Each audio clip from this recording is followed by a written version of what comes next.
ध्वज प्रणाम 1 2 3 वंदे मातरम वंदे मातरम वंदे मातरम शुभ्र ज्योत्स्ना पुलकित शोभिनी सुहासिनी सुमधुर भाषिणी सुखदा वरदा मातरम वंदे मातरम कोटि कोटि कंठ कल कल निनाद कराले कोटि कोटि भुजे धृत कर करवाले अपना किनमा एते बलि बहुबलधारिणी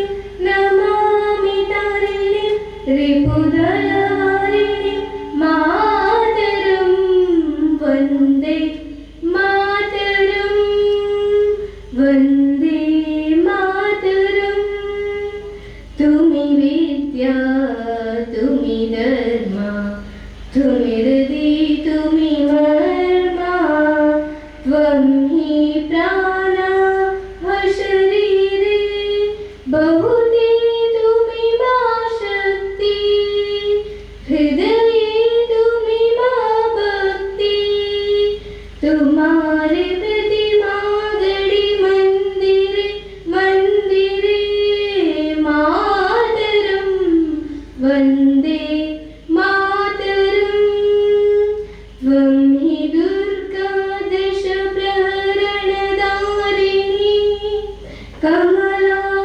कमलदल विहारिणी वाणी विद्या दायिनी नमामि त्वां नमामि त्वां नमामि कमलां अमलामतुलां सुजलां सुफलां मातरं वन्दे मातरं श्यामलां सुरलां सुष्मितभूषितां धरणीं वरणीं मातरं वन्दे मातरं वन्दे मातरं भारत माता की जय ಸಹಕಾರದರ್ಶಿಗಳಾದ ಆಶಿಕ್ ಗೋಪಾಲಕೃಷ್ಣ ಮಾಡೂರ್ ಬಜರಂಗದ ಕರ್ನಾಟಕ ದಕ್ಷಿಣ ಪ್ರಾಂತ ಇದರ ಸಹ ಸಂಯೋಜಕರಾದಂತಹ ಭಜನಪುರ ಸದ್ಯಪಾಡಿ ರಾಮಾಂಜನೇಯ ಭಜನಾ ಮಂದಿರ ಇದರ ಉಪಾಧ್ಯಕ್ಷರಾದಂತಹ ಚಂದ್ರಶೇಖರ್ ಗುಲಾಂ ವಿಶ್ವ ಪರಿಷತ್ ಗುರುಪುರ ಪ್ರಖಂಡ ಇದರ ಅಧ್ಯಕ್ಷರಾದಂತಹ ವಿಷ್ಣು ಕಾಮತ್ ಗುರುಪುರ ಸ್ವಾಗತ ಕಾರ್ಯಕ್ರಮ ಪ್ರಖಂಡ ಸಂಯೋಜಕರಾದಂತಹ ಜನಾರ್ದನ್ ಕೋಟೂರ್ ಇವರಿಂದ ವಿಶ್ವ ಪರಿಷತ್ ಬಜರಂಗದಳ ಗುರುಪುರ ಪ್ರಖಂಡ ಎತ್ತ ವತಿಟ್ಟು ಅಖಂಡ ಭಾರತ ಸಂಕಲ್ಪ ಪಂಜಿನ ಮೆರವಣಿಗೆ ಆಗಸ್ಟ್ 14 ತಾರೀಕು ದಾನಿ ನಮ್ಮ ಈ ಗುರುಪುರ ಪ್ರಖಂಡ ವತಿಯಿಂದ ನಿರಂತರವಾದ ಒಂಜಿ 25 ವರ್ಷದ నుంచి ನಮ್ಮ ಮಲ್ದೊಂದು ಬರೋದಿಲ್ಲ ಅಂಜನೆ ಈ ಸರಿತ ಈ ಕಾರ್ಯಕ್ರಮನು ನಮ್ಮ ಈ ಮೊದಲ ವ್ಯಾಪ್ತಿಡು ಮಲ್ಪುಗೆ ಬಂದು ವಿಶ್ವ ಪರಿಷತ್ ಬಜರಂಗದಂತ ಪ್ರಮುಖರು ನಿರ್ಧಾರ ಮಲ್ದಿನ ಉದ್ದೇಶದಾದ ಬಂಡ ಯುವಶಕ್ತಿ ಗಟ್ಟಿಯಾವಡು ಒಕ್ಕ ನಮ್ಮ ಧರ್ಮದ ಬಗ್ಗೆ ದಾದಾಪೋಪುಲು ಪಂಪಿನ ಒಂದು ಜಾಗೃತಿ ಮೂಡೋಡು ಪಂಪಿನ ಉದ್ದೇಶಡು ಇನಿ ಈ ಮೊದಲ ಭಾಗಡು ನಮ್ಮ ಈ ಕಾರ್ಯಕ್ರಮನ ಆಯೋಜನೆ ಮಾಡಿದ ಅಖಂಡ ಭಾರತ ಸಂಕಲ್ಪ ದಿನಾಚರಣೆ ಪಂಡ ಮಾತೆರೆಗಲು ಗೊತ್ತುಂಡು. ಆಗಸ್ಟು 15 ತಾರೀಕು ದಾನಿ ಸ್ವಾತಂತ್ರ್ಯ ಟಿಕದನ್ನು ಪಂಪಿನ ಖುಷಿಟ್ಟು ನಮ್ಮ ಮಾತೆರ್ಲ ಉಲ್ಲ ಅಂಡ ಆಗಸ್ಟ್ 14 ತಾರೀಕು ದಾನಿ ದಾದಾತು ನಮ್ಮ ಇನ್ನುನ್ನ ಏತ್ ನೆತ್ತೆರು ಭೂಮಿಗೆ ಪೂರ್ದುಂಡು ಅವೇ ಏತ್ ಜೀವದ ಆಕ್ರಂದನ ರೋದನೆ ఒక ಏತ್ ಮರಣಾತನ ಬಂದು ಐನು ಕೂಡ ನೆನಪು ಅಲ್ಪಣೆ ಉದ್ದೇಶಡು ಇನಿ ವಿಶ್ವ ಹಿಂದೂ ಪರಿಷತ್ ಅಖಂಡ ಭಾರತ ಸಂಕಲ್ಪ ದಿನಾಚರಣೆ ಬಂದು ಮಲ್ದೊಂದಿಲ್ಲ. ನಮ್ಮ ಈ ಅಖಂಡ ಭಾರತ ಈ ಭರತ ಖಂಡ ಅಖಂಡವಾದಿತ್ತು ನಮ್ಮ ಇನಿ ದಾದಾಲೋಚನೆ ಮಾಡ್ದೊಂದಿಲ್ಲ ಪಂಡ ನಮ್ಮ ಭಾರತ ಮಾತೆ ಪಂಡ ನಮ್ಮ ಅಮ್ಮನ ಪಂಪ ಈ ಭಾರತ ತಾಯಿ ನಮ್ಮ ಹಿಮಾಲಯ ಘಟ್ಟಗೂ ತರದಿದ್ದು ಅಂಚನೆ ಸಮುದ್ರ ರಾಜನ ಮಡಿಲಿಗೆ ಅಲ್ಲ ಕಾರಣದಿದ್ದು ಹಾಲು ನಿದ್ರೆ ಮಾಡ್ತೊಂದಿಲ್ಲ ಅಲ್ಲೊಂದು ನಮ್ಮ ಇನ್ನೊಂದಿಲ್ಲ ಅಣ್ಣ ಐತ ನಿಜವಾಯಿನ ಸಂಗತಿದಾದ ಪಂಡ ಅಖಂಡವಾಯಿನ ಈ ದೇಶ ಮೂಜಿ ತುಂಡಾದ ಇನಿ ಅಪ್ಪೆನ ಒಂದೊಂದು ಭಾಗ ಓಲೋಲು ಉಪ್ಪುನಂಚಿನ ಪರಿಸ್ಥಿತಿ ಬೈದಿದೆ. ಇದೇನೆ ನಮ್ಮ ಯುವ ಜನಾಂಗಕ್ಕೆ ತಿಳಿಪವಡು ನಮಗೆ ಆಗಸ್ಟ್ 15ಗೆ ಆಣಿದ ಪ್ರಧಾನಿ ಓಲು ಸ್ವಾತಂತ್ರ್ಯ ತೆಗೆದಿನ ಬಂದು ಘೋಷಣೆ ಮಾಡಿದಾರ ಅವೇ ಅವರು ಇನಿ ನಮ್ಮ ಕೈಟಿಜ್ಜಿ ಅಂಚಾದ ಪುಣಗ ಈ ಅಖಂಡ ಭಾರತ ವಿಶ್ವ ಹಿಂದೂ ಪರಿಷತ್ ಆಯೋಜನೆ ಮಾಡ್ತಿರಕಣಿ ಇನಿ ಕಾಶ್ಮೀರ ನಮ್ಮ ಕೈಗೆ ಬೈದ್ರು ಅಂಚನೆ ಇತ್ತ ಪಶ್ಚಿಮ ಬಂಗಾಳ ನಮ್ಮ ಕೈಟ್ ಕೈ ಜಾರೊಂದು ಪೋಡಿತಿನಂಚಿನ ಆ ಜಾಗ ಇನಿ ನಮ್ಮ ಕೈಗೆ ಬೈದ್ರು ಇದಕ್ಕೆ ಕಾರಣದ ಬಂಡ ವಿಶ್ವ ಹಿಂದೂ ಪರಿಷತ್ ಬಜರಂಗ ದಳ ಅಂಚನೆ ಈ ಬಜರಂಗ ದಳ ಅಖಂಡ ಭಾರತ ಸಂಕಲ್ಪಡು ಇನಿ ನಮ್ಮ ಪುರ ಓರೋಲು ಪಿದೈ ಭಾಗ ದೇಶದ ಪಿದೈ ಬೋತುನ ಅವು ನಮಕ್ ತಿಳ್ಕೊಂಡಬಹುದು ಪಿರ ಅಖಂಡವಾಡು ಪಂಪಿನ ಒಂಜಿ ಸಂಕಲ್ಪಡು ಈ ಅಖಂಡ ಭಾರತ ಸಂಕಲ್ಪಡು ಬಜರಂಗ ದಳ ಮಲ್ದೊಂದುಂಡು.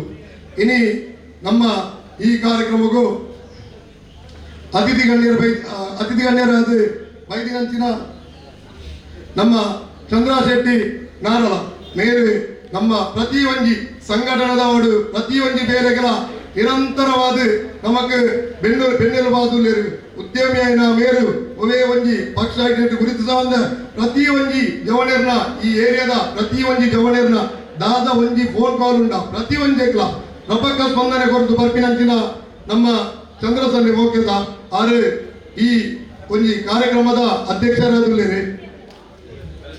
ಇವರಿಗೆ ಶ್ರೀನಿಧಿ ಮಳಲಿ ಇವರು ಶಾಲುವಾಗಿ ಕಾರ್ಯಕ್ರಮಕ್ಕೆ ಸ್ವಾಗತಿಸಬೇಕಾಗಿ ಕೇಳಿಕೊಳ್ತಾರೆ.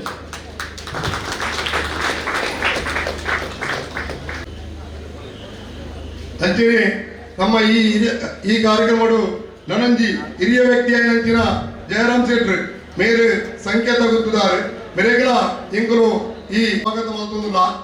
ಇವರಿಗೆ ಲೋಕೇಶ್ ಮಳಲಿ ಇವರು ಶಾಲುವಾಗಿ ಸ್ವಾಗತಿಸಬೇಕಾಗಿ ಕೇಳಿಕೊಳ್ತಾರೆ. ಅಂಚನೆ ನಮ್ಮ ಉಲ್ಲಾಲ ನಗರ ಪ್ರಕರಣದ ಸಹ ಕಾರ್ಯದರ್ಶಿ ಅಂಚಿನ ಆಯನಂಚಿನ ಆಶಿಕ್ ಮಾಡೂರು ಮೇರು ನಿತ್ತ ಈ ವೇದಿಕೆದ ಕೇಂದ್ರ ಬಿಂದು ದಿಕ್ಸೂಚಿ ಭಾಷಣ ಮಲ್ಪೆರೊಲ್ಲೆ ಅರೆಗೆ ಇಂಗ್ಲಿ ಪ್ರಕರಣ ಓದಿರ್ದು ಅಂಚನೆ ಈ ನಮ್ಮ ಮನೆಯದ ಮಾತೆರಲ ಪರವಾದ ಪ್ರೀತಿಪೂರ್ವಕವಾದ ಸ್ವಾಗತ ಮಾಡ್ತದಲ್ಲ. ಇವರಿಗೆ ಭರತ್ ಕುಮಾರ್ ಮಳಲಿ ಇವರು ಶಾಲುವಾಗಿ ಕಾರ್ಯಕ್ರಮಕ್ಕೆ ಸ್ವಾಗತಿಸಬೇಕಾಗಿ ಅಂಚನೆ ನಮ್ಮ ಕುಡಂಜಿ ಮೋಕೆದ 11ನೇ ಬಣವಲಿ ನಮ್ಮ ಬಜರಂಗ ದಳ ಕರ್ನಾಟಕ ಎತ್ತ ದಕ್ಷಿಣ ಪ್ರಾಂತ್ಯದ ಸಹಸಂಯೋಜಕ ನೆಂಚಿನ ಭುಜಂಗ್ ಗುಲಾಲ್ ಇನಿ ಪ್ರತಿ ಒಂಜಿ ಸಂಘಟನೆಯ ಕಾರ್ಯಕರ್ತರಿಗೆ ಬೇರೆಗಳವರು ದಾದಾಡ ಒಂಜಿ ಬೇರೆ ಆನಂದಂಡ ರೊಪ್ಪ ಸ್ಪಂದನೆ ಕೊರ್ಪಿನಂಚಿನ ಒಂಜಿ ವ್ಯಕ್ತಿ ಏರ್ಪಂಡ ಅವು ಭುಜಂಗಣ್ಣೆ ಏತರ 2 ಗಂಟೆ ರಾತ್ರಿಗೆ ಅವಡು 3 ಗಂಟೆ ರಾತ್ರಿಗೆ ಅವಡು ಏಪಲ್ ಅವಡು ಎನಿ ಟೈಮ್ ಏರೆಗಳ ದಾದ ಹಾಸ್ಪಿಟಲ್ ಅವಡು ಸ್ಟೇಷನ್ ಅವಡು ನನೊಂಜಿ ಕುಡಂಜಿ ದಾದಾಂಡಲ ಪ್ರತಿ ಒಂಜಿ ಕಷ್ಟದ ಕಾಲಗಳ 2 ಗಂಟೆ ರಾತ್ರಿಗಳ ನಗೊಂದು ಬರ್ಪಿನಂಚಿನ ನಮ್ಮ ಮೋಕೆದ ಭುಜಗಣ್ಣನ ಎಂಕಲು ಈ ಕಾರ್ಯಕ್ರಮಕ್ಕೂ ಪ್ರೀತಿಪೂರ್ವಕವಾದ ಸ್ವಾಗತ ಮಾಡ್ತಾರೆ. ಇವರಿಗೆ ಪ್ರಸನ್ನ ಮಳಲಿ ಇವರು ಶಾಲುವಾಗಿ ಕಾರ್ಯಕ್ರಮಕ್ಕೆ ಸ್ವಾಗತಿಸಬೇಕಾಗಿ ಕೇಳಿಕೊಳ್ತಾರೆ. ಅಂಚನೆ ನಮ್ಮ ಕುಡಂಜಿ ಹಿರಿಯ ವ್ಯಕ್ತಿಯಂಚಿನ ನಮ್ಮ ಗುರುಪುರ ಪ್ರಕರಣದ ಅಧ್ಯಕ್ಷರೇನಂಚಿನ ವಿಷ್ಣು ಕಾಮತ್ ಮೇರೆಂತ ಬಂಡ ಈ ಪ್ರಾಯೋಡ್ಲ ಸಂಘಟನೆದ ಜವಳೇರು ಓಲು ಬೈಠಕ್ ಹಾಪುನು ಪ್ರಕರಣದ ಓಲು ಬೈಠಕ್ ಡಿಸೈಡ್ ಮಾಡ್ಬೇರು ಜಿಲ್ಲೆದ ಓಲು ಬೈಠಕ್ ಹಾಪುನು ಆಂಡಲ ತನ್ನ ಉದ್ಯೋಗನು ಉಂಟಾದ ಈ ಪ್ರೈವೇಟ್ನ ರಿಕ್ಷಾ ಮತದಾರರ ಪ್ರತಿ ಕೋಡಿಗೆ ಬರ್ತದೆ ಈ ಪ್ರೈವೇಟ್ ಈ ಸಂಘಟನೆದ ಪ್ರತಿ ಒಂದು ಕಾರ್ಯಕ್ರಮಗಳ ಬೆನ್ನೆಲುಬಾದ ಉಂಟಿನ ವ್ಯಕ್ತಿ ಅರೆ ಎಂಕುಲು ಈ ಅಖಂಡ ಸಂಕಲ್ಪದ ಕಾರ್ಯಕ್ರಮವಾಗದು ಗುರುಪುರ ಪ್ರಕರಣದ ವತಿಯಿಂದ ಪ್ರೀತಿಪೂರ್ವಕವಾದ ಸ್ವಾಗತ ಮಾಡ್ತಾರೆ. ಇವರಿಗೆ ದಿವಾಕರ ಮಳಲಿ ಇವರು ಶಾಲುವಾಗಿ ಕಾರ್ಯಕ್ರಮಕ್ಕೆ ಸ್ವಾಗತಿಸಬೇಕಾಗಿ ಕೇಳಿಕೊಳ್ಳುತ್ತಾರೆ. ಅಂಚನೆ ಎಂಕ್ಲಿಗೆ ಈ ಕಾರ್ಯಕ್ರಮವನ್ನು ಮಲ್ಪೆರೆ ಅವಕಾಶ ಕೊರಿನಂಚಿನ ರಾಮಾಂಜನೇಯ ಭಜನಾ ಮಂದಿರ ಎಂತ ಉಪಾಧ್ಯಕ್ಷರ ನೆಂಚಿನ ಚಂದ್ರಶೇಖರ್ ಕುಲಾಲ್ ಆರ್ನ ನಮ್ಮೊಟ್ಟಿಗೆ ಉಳ್ಳೇರು ಅವರಿಗೆಲ್ಲ ಈ ಕಾರ್ಯಕ್ರಮವನ್ನು ಎಂಕರು ಪ್ರೀತಿಪೂರ್ವಕವಾದ ಸ್ವಾಗತ ಮಾಡ್ತಾರೆ. ಇವರಿಗೆ ಗಣೇಶ್ ಎಂಬದೋಟ ಇವರು ಶಾಲುವಾಗಿ ಕಾರ್ಯಕ್ರಮಕ್ಕೆ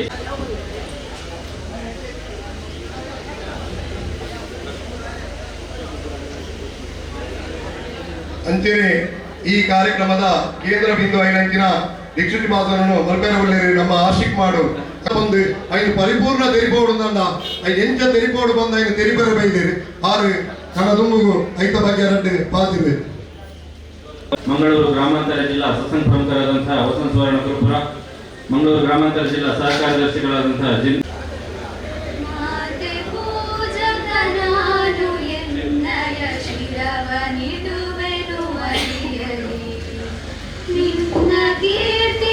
ಜಗದಿ ಮೆರೆಯಲಿ ಒಂದೇ ಆಸೆಯು ಮನದಲ್ಲಿ ಎಡರು ತೊಡರುಗಳೆಲ್ಲ ತೊಳೆಯುತ್ತ ಮುಂದೆ ನುಗ್ಗುವೆ ಬರದಲ್ಲಿ ನಿನ್ನ ನಾಮ ನಿನಾದವಾಗಲಿ ಶ್ರಮಿಪೆನ ಪ್ರತಿ ಕ್ಷಣದಲ್ಲಿ ನಿನ್ನ ಗೌರವ ಕೆದುರು ಬರುವ ಬಲವ ಮುರಿವೆನು ಛಲದಲ್ಲಿ ಜಗದ ಜನನಿ ಭಾರತ ಇದ ಕೇಳಿ ನಲಿಯುವೆ ಮನದಲ್ಲಿ ಮಾತೆ ಪೂಜಕ ನಾನು ಎನ್ನಯ ಶಿರವ ನಿಡುವೆನು ಅಡಿಯಲಿ ನಗುವ ನಲಿಯುವ ನಿನ್ನ ವದನವ ನೋಡಿ ನಲಿಯುವುದೆನ್ನೆದೆ ನಿನ್ನ ದುಃಖಿತ ವದನ ವೀಕ್ಷಿಸಿ ಸಿಡಿಯುವುದೆನ್ನಯ ಹೃದಯವು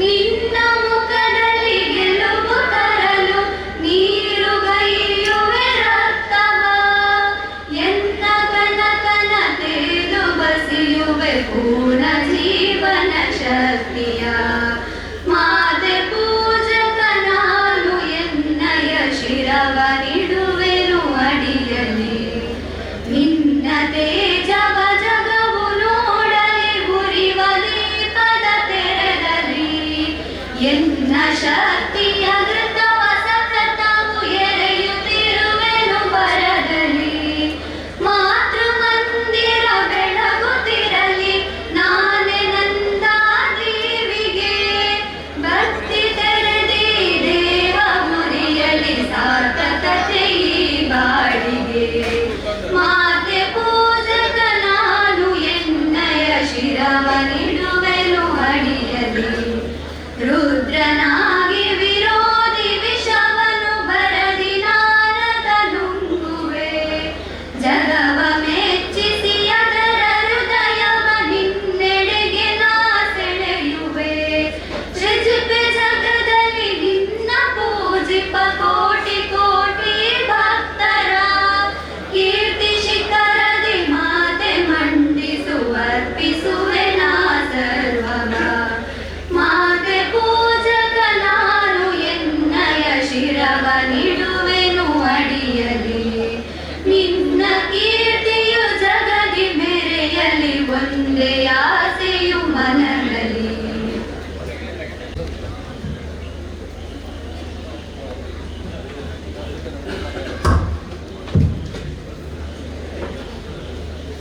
ಹರಿ ಓಂ. ರತ್ನಾಕರ ದೌತಪದಾಂ ಹಿಮಾಲಯ ಕಿರೀಟಿನೀಂ ಬ್ರಹ್ಮರಾಜಶ್ರೀ ರತ್ನಾಢ್ಯಾಂ ವಂದೇ ಭಾರತ ಮಾತರಂ. ಯಾವ ನೆಲದ ಗಂಧಗಾಳಿ ಮಣ್ಣ ಕಂಪ ತೀಡಿತೋ, ಯಾವ ಧರೆಗೆ ವರ್ಷಧಾರೆ ಫಲಿಸಿ ಚಿಗುರ ತಂದಿತೋ, ಅದೇ ಎನ್ನ ಜನ್ಮಭೂಮಿ, ಅದೇ ಎನ್ನ ಪುಣ್ಯಭೂಮಿ. ಜನ್ಮಭೂಮಿ ಪುಣ್ಯಭೂಮಿಗೆ ವಂದಿಸ್ತಾ, ಭಾರತ ಮಾತೆಗೆ ವಂದಿಸ್ತಾ, ವೇದಿಕೆಯಲ್ಲಿರ್ತಕ್ಕಂಥ ಎಲ್ಲ ಹಿರಿಯರನ್ನ ಕೂಡ ಅತ್ಯಂತ ಪ್ರೀತಿಯಿಂದ ನಮಸ್ಕಾರಗಳನ್ನು ಹೇಳ್ತಾ, ಸೇರಿರ್ತಕ್ಕಂಥ ಎಲ್ಲ ಹಿಂದೂ ಕಾರ್ಯಕರ್ತ ಬಂಧುಗಳೇ, ನಿರೂಪಕರು ಹೇಳಿದ್ರು, ಸ್ವಾಗತ ಮಾಡುವಾಗ ಹೇಳಿದ್ರು ದಿಕ್ಸೂಚಿ ಭಾಷಣವನ್ನು ಮಾಡ್ತೇನೆ ಅಂತ ಹೇಳಿ. ಕಾರ್ಯಕರ್ತರಲ್ಲಿ ಎರಡು ರೀತಿಯ ಕಾರ್ಯಕರ್ತರು ಇರ್ತಾರೆ. ಒಂದು ಬೆಳೆಸಿದವರು, ಮತ್ತೊಂದು ಬೆಳೆದವರು. ಯಾವುದೇ ಸಂಘ ಆಗಲಿ, ಸಂಘಟನೆ ಆಗಲಿ, ಸಂಸ್ಥೆ ಆಗಲಿ, ಮಂದಿರ ಆಗಲಿ, ಮಠ ಆಗಲಿ, ಒಂದು ಅದನ್ನ ಬೆಳೆಸಿದವರು, ಮತ್ತೊಂದು ಅದರಿಂದ ಬೆಳೆದವರು. ಇಲ್ಲಿ ಸೇರಿರ್ತಕ್ಕಂಥ ಅನೇಕ ಹಿರಿಯರಲ್ಲಿ ಸಂಘಟನೆಯನ್ನು ಬೆಳೆಸಿದವರು ಅನೇಕ ಜನ ಇದ್ದಾರೆ. ಆದರೆ ನಾನು ಹೇಳಬಲ್ಲೆ, ಅತ್ಯಂತ ಲೀಲಾಜಾಲವಾಗಿ ಹೇಳಬಲ್ಲೆ, ನಾನು ಸಂಘಟನೆಯಿಂದ ಬೆಳೆದವ, ಸಂಘಟನೆಯನ್ನು ಬೆಳೆಸಿದವ ಅನ್ನುವಂಥ ದೊಡ್ಡ ಜವಾಬ್ದಾರಿ ನಾನು ಕೊಡಬೇಡಿ. ಅದರಿಂದಾಗಿ ದಿಕ್ಸೂಚಿ ಭಾಷಣ ಮಾಡುವಷ್ಟು ದೊಡ್ಡ ವ್ಯಕ್ತಿ ನಾನಲ್ಲ. ಆದರೆ ಕೇಳಿ ತಿಳಿದುಕೊಂಡಂತದ್ದನ್ನ ಒಂದಷ್ಟು ವಿಚಾರಗಳನ್ನು ತಮ್ಮ ಮುಂದೆ ಇಡ್ಲಿಕ್ಕೆ ಇಷ್ಟಪಡ್ತೇನೆ ಅಷ್ಟೇ. ಅಖಂಡ ಭಾರತ ಸಂಕಲ್ಪ ದಿನ ಅಂತ ಹೇಳಿ ಇಡೀ ಜಗತ್ತು ಒಂದು ದಾರಿಯಲ್ಲಿ ಹೋಗಬೇಕಿದ್ರೆ ಭಾರತವೇ ಇನ್ನೊಂದು ದಾರಿಯಲ್ಲಿ ಹೋಗುತ್ತೆ. ಜಗತ್ತು ಕಣ್ತೆರೆದಾಗ ಭಾರತದಲ್ಲಿ ನಾಗರಿಕತೆ ಉತ್ತುಂಗದಲ್ಲಿತ್ತು. ಅಂಥ ಅದ್ಭುತ ದೇಶ ಭಾರತದಲ್ಲಿ ನಾವೆಲ್ಲ ಹುಟ್ಟಿದ್ದೇವೆ ಅನ್ನುವಂಥದ್ದೇ ಅತ್ಯಂತ ಸಂತೋಷದ ವಿಷಯ. ನಾಳೆ ಸ್ವಾತಂತ್ರ್ಯ ಸಿಕ್ಕಿ 79 ವರ್ಷಗಳು ಪೂರ್ಣಗೊಂಡು 80ನೇ ವರ್ಷದ ಸ್ವಾತಂತ್ರ್ಯೋತ್ಸವವನ್ನು ನಾವು ಆಚರಣೆ ಮಾಡ್ತೀವಿ.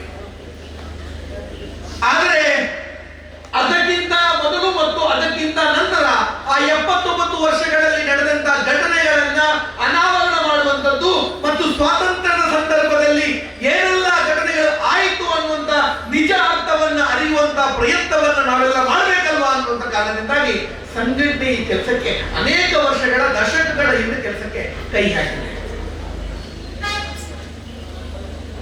ಯಾಕೆ ಅಖಂಡ ಭಾರತ ಸಂಕಲ್ಪ ದಿನ? ನಾನು ಗುರುಪುರದಲ್ಲಿ ಬಂದು ಮಾತಾಡುವಾಗ ಇದರ ಅನಿವಾರ್ಯತೆ ಇಲ್ಲ ಅಂತ ನಾನು ಭಾವಿಸ್ತೇನೆ. ಯಾಕೆಂತ ಹೇಳಿದ್ರೆ, ಯಾವ ಸಂದರ್ಭದಲ್ಲಿ ಹಿಂದೂ ಧರ್ಮಕ್ಕೆ ಪ್ರಶ್ನೆಯನ್ನು ಮಾಡಿದಾಗ ಅದಕ್ಕೆ ಉತ್ತರವನ್ನ ಕೊಡುವುದರಲ್ಲಿ ಪ್ರಥಮ ಸ್ಥಾನದಲ್ಲಿ ನಿಂತಂತ ಒಂದು ಪ್ರಖಂಡವಾಗಿ ನಿಂತಂತದ್ದು ಗುರುಪುರ ಅಂತ ಹೇಳಿ ಅತ್ಯಂತ ಹೆಮ್ಮೆಯಿಂದ ಹೇಳಬಲ್ಲೆ.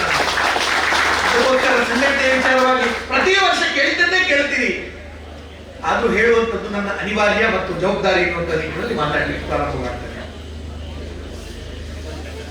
ಭಾರತದ ಮೇಲೆ ಅನೇಕ ಜನ ದಾಳಿ ಮಾಡಿದ್ರು. ಅದು ಡಚ್ಚರ್ ಇರ್ಬೋದು, ಪೋರ್ಚುಗೀಸರು ಇರ್ಬೋದು, ಬ್ರಿಟಿಷರು ಇರ್ಬೋದು, ಅನೇಕ ಜನ.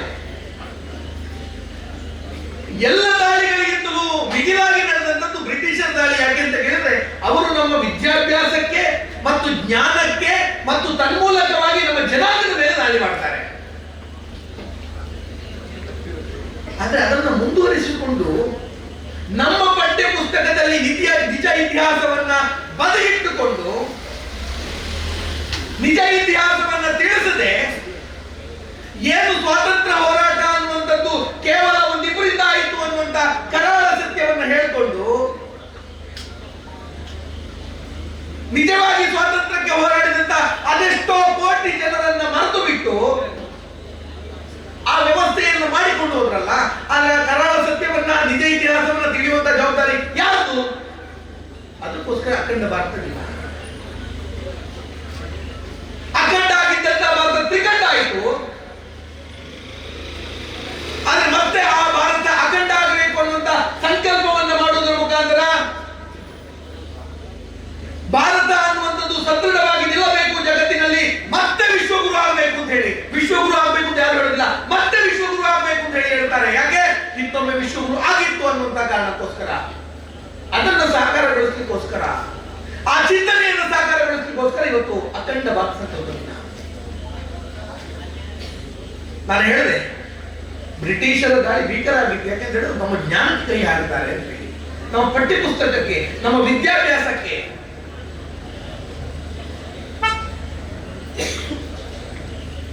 ಸ್ವಾತಂತ್ರ್ಯ ಹೋರಾಟ ಅನ್ನುವಂಥದ್ದು ಬಹಳ ದೊಡ್ಡ ಮಟ್ಟದಲ್ಲಿ ನಡೆಯುತ್ತೆ. ಸಾಮಾನ್ಯವಾಗಿ ಹೇಳುವುದು ಅಖಂಡ ಭಾರತ ಸಂಕಲ್ಪದಿಂದಲೇ ಭಾರತ ಅಂತ ಹೇಳಿದ್ರೆ ಏನು? 3 ರೀತಿಯ ಭಾರತಗಳನ್ನ ನಾವು ಮುಂದಿಡಬಹುದು. ಒಂದು ಭಾರತ ನಾವು ಸಾಮಾನ್ಯವಾಗಿ ಸಂಘಟನೆಯ ಕಾರ್ಯಕ್ರಮದಲ್ಲಿ, ಸಂಘದ ಕಾರ್ಯಕ್ರಮದಲ್ಲಿ ಅಖಂಡವಾಗಿ ಚಿತ್ರಿಸುವಂತಹ ಭಾರತ. ಇನ್ನೊಂದು ಭಾರತ ಯಾವಾಗ ನಾವು ನಮ್ಮ ಶಾಲೆಗಳಲ್ಲಿ, ಸಮಾಜ ವಿಜ್ಞಾನ ಪುಸ್ತಕಗಳಲ್ಲಿ, ಪರೀಕ್ಷೆಯಲ್ಲಿ ಭಾರತದ ಚಿತ್ರ ಬಿಡಿಸಿ ಅಂತ ಹೇಳಿ ಬರ್ತದೋ, ಆಗ 2 ರೂಪಾಯಿಯ ಕಾಯಿನ್ ಅನ್ನು ನೋಡಿಕೊಂಡು ನಾವು ಬಿಡಿಸುತ್ತಾ ಇದ್ವಿ. ಅದೊಂದು ಕಲ್ಪನೆಯ ಭಾರತ. ಇನ್ನೊಂದು ಭಾರತ ಇದೆ ಬಂಧುಗಳೇ, ಕಾಶ್ಮೀರದ 30 ಭಾಗ ಇವತ್ತಿಗೂ ಕೂಡ ಪಾಕ್ ಆಕ್ರಮಿತ ಕಾಶ್ಮೀರ ಆಗಿದೆಯಲ್ವಾ, ಅದೊಂದು ಭಾರತದ ಚಿಂತನೆ ಕೂಡ ಇದೆ. ಈ ರೀತಿ 3 ಭಾರತಗಳ ಭೂಪಟವನ್ನು ತಮ್ಮ ಮುಂದೆ ಇಡ್ತಾ ಇದು ಹೇಗಾಯಿತು ಅನ್ನುವಂತ ಚಿಂತನೆಯನ್ನು ಮಾಡುವಂತ ಸಂದರ್ಭ ಇದು ಅಂತ ನಾನು ಭಾವಿಸ್ತೇನೆ.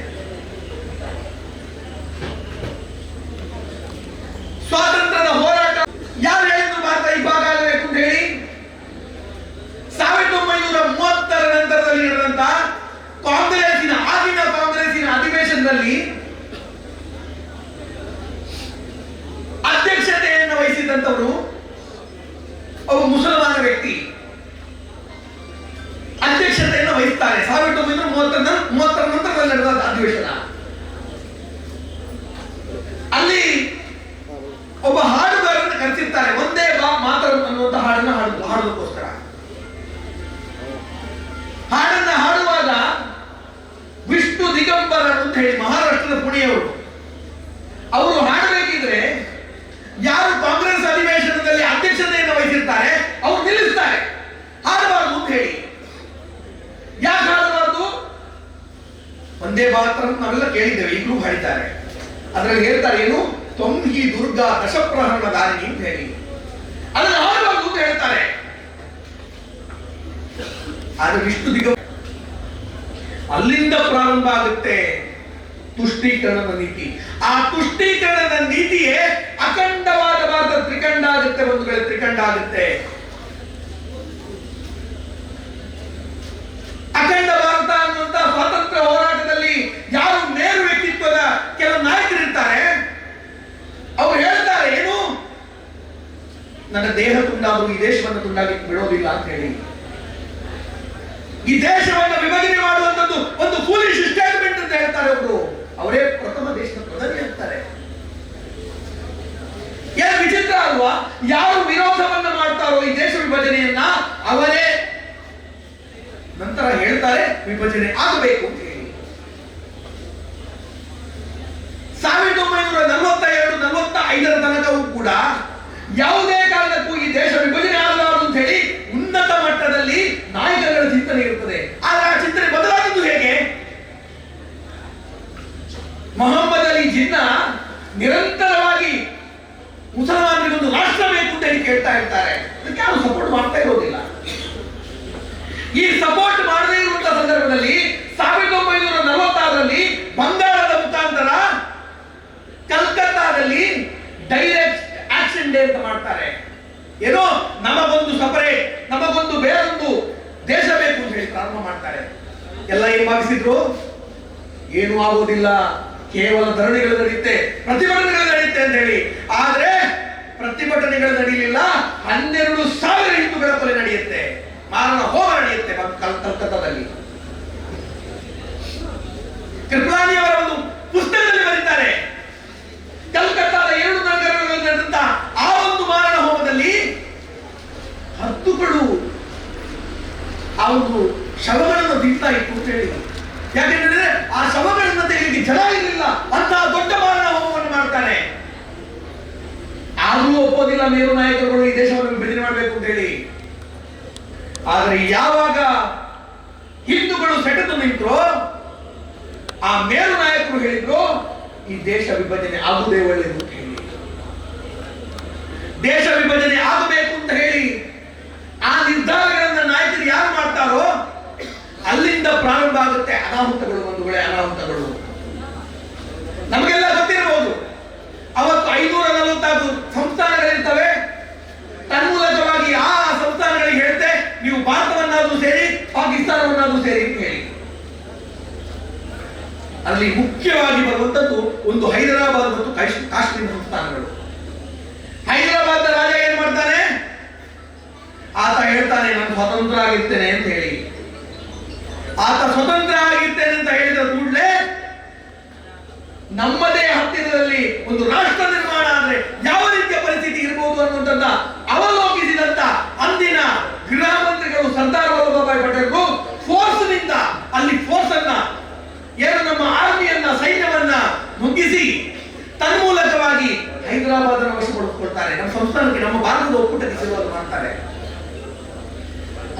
ಕಾಶ್ಮೀರ. ಕಾಶ್ಮೀರದಲ್ಲಿ ಮುಸಲ್ಮಾನರು ಜಾಸ್ತಿ ಇರ್ತಾರೆ, ಆದ್ರೆ ಅಲ್ಲಿನ ರಾಜ ಹರಿಸಿಂಗ ಹೇಳ್ತಾನೆ ನಾನೊಂದು ಸ್ವತಂತ್ರ ರಾಷ್ಟ್ರ ಆಗಬೇಕು.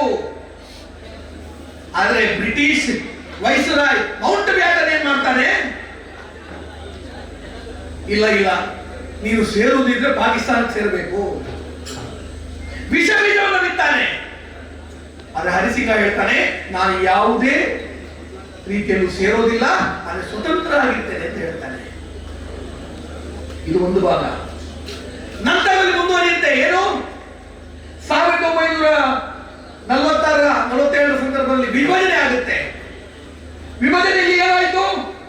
ನಮ್ಮ ಪಠ್ಯ ಪುಸ್ತಕದಲ್ಲಿ ಬರೀತಾರೆ ಸಂಭ್ರಮವೋ ಸಂಭ್ರಮ. ಹೌದು, ಸ್ವಾತಂತ್ರ್ಯ ಸಿಕ್ಕಿದ್ದು ಸಂಭ್ರಮ ಆಗಿರ್ಬೋದು, ಆದ್ರೆ ಆ ಕರಾಳ ವಿಚಾರವನ್ನ ಯಾವುದೇ ಪಠ್ಯ ಪುಸ್ತಕಗಳು ಹೇಳಿಲ್ಲ ಅಲ್ವಾ? ಅದನ್ನ ಹೇಳುವವರು ಯಾರು ಹಾಗಿದ್ರೆ? ಬಾಬು ಕೃಷ್ಣಮೂರ್ತಿ ಅವರು ಒಂದು ಪುಸ್ತಕದಲ್ಲಿ ಬರೀತಾರೆ 27 ಲಕ್ಷ ಜನ ಸಾಯ್ತಾರೆ ಈ ವಿಭಜನೆಯಲ್ಲಿ. ಹೇಗೆ?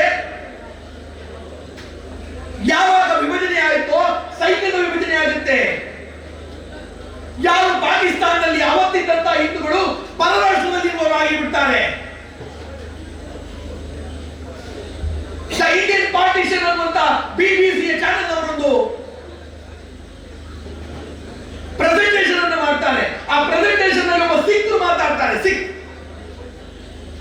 ಅವತ್ತಿನ ಸಂದರ್ಭದಲ್ಲಿ ಅವರ ತಂದೆ ಏನ್ ಮಾಡಿದ್ರು ಅನ್ನುವಂಥದ್ದನ್ನ ಹೇಳ್ತಾರೆ. ಏನ್ ಮಾಡಿದ್ರು ಗೊತ್ತಾ? ಇವತ್ತಿಗೂ ಕೇಳಿದ್ರೆ ಭಯಭೀತಿ ಉಂಟಾಗುತ್ತೆ, ಬಂಧುಗಳೇ, ಭಯಭೀತಿ ಉಂಟಾಗುತ್ತೆ.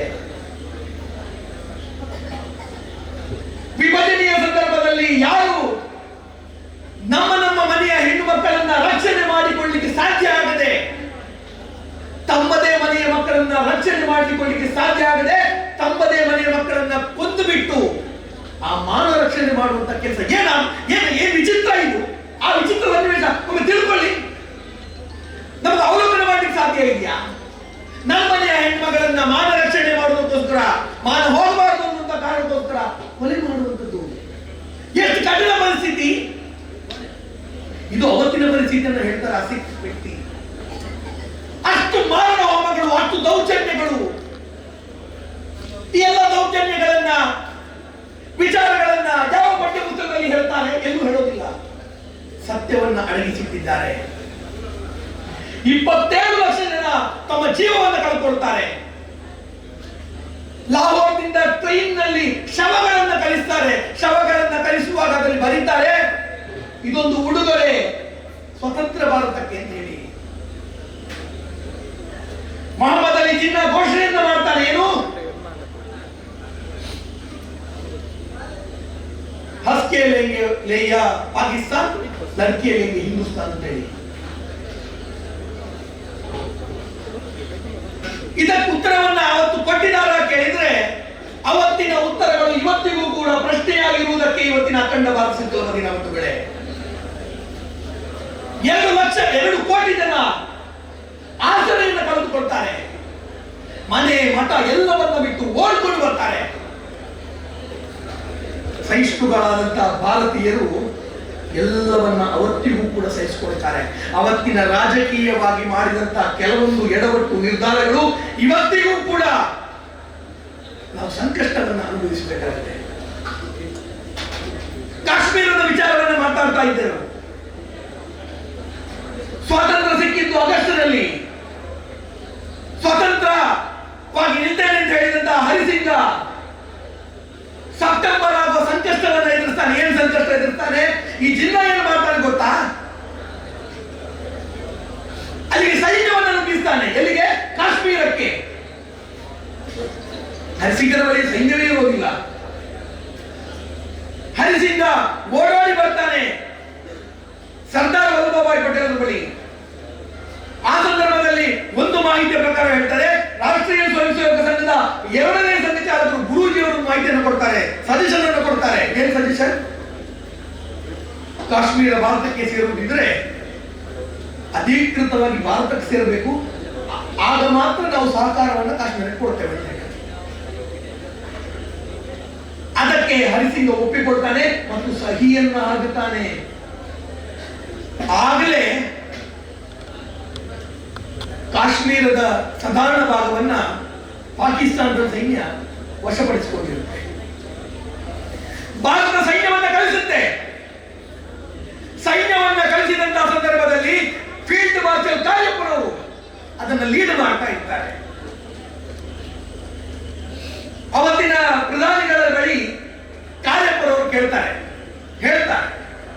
ಯಾವುದೇ ಕಾರಣಕ್ಕೂ ಕೂಡ ನೀವು ನಮ್ಮನ್ನ ತಡೆಯಬಾರದು, ಯುದ್ಧ ವಿರಾಮವನ್ನ ಘೋಷಣೆ ಮಾಡಬಾರದು, ನಾವು ಲಾಹೋರ್ ತನಕವೂ ಕೂಡ ವಶಪಡಿಸಿಕೊಳ್ತೇವೆ ಅಂತ ಹೇಳಿ. ಆದ್ರೆ ವಿಪರ್ಯಾಸ ಏನು? ವಿಶ್ವಸಂಸ್ಥೆಯ ಬಳಿ ಓಡಿ ಹೋಗುತ್ತೆ ಪಾಕಿಸ್ತಾನ. ವಿಶ್ವಸಂಸ್ಥೆಯ ಬಳಿ ಓಡಾಡಿ ಹೋದಾಗ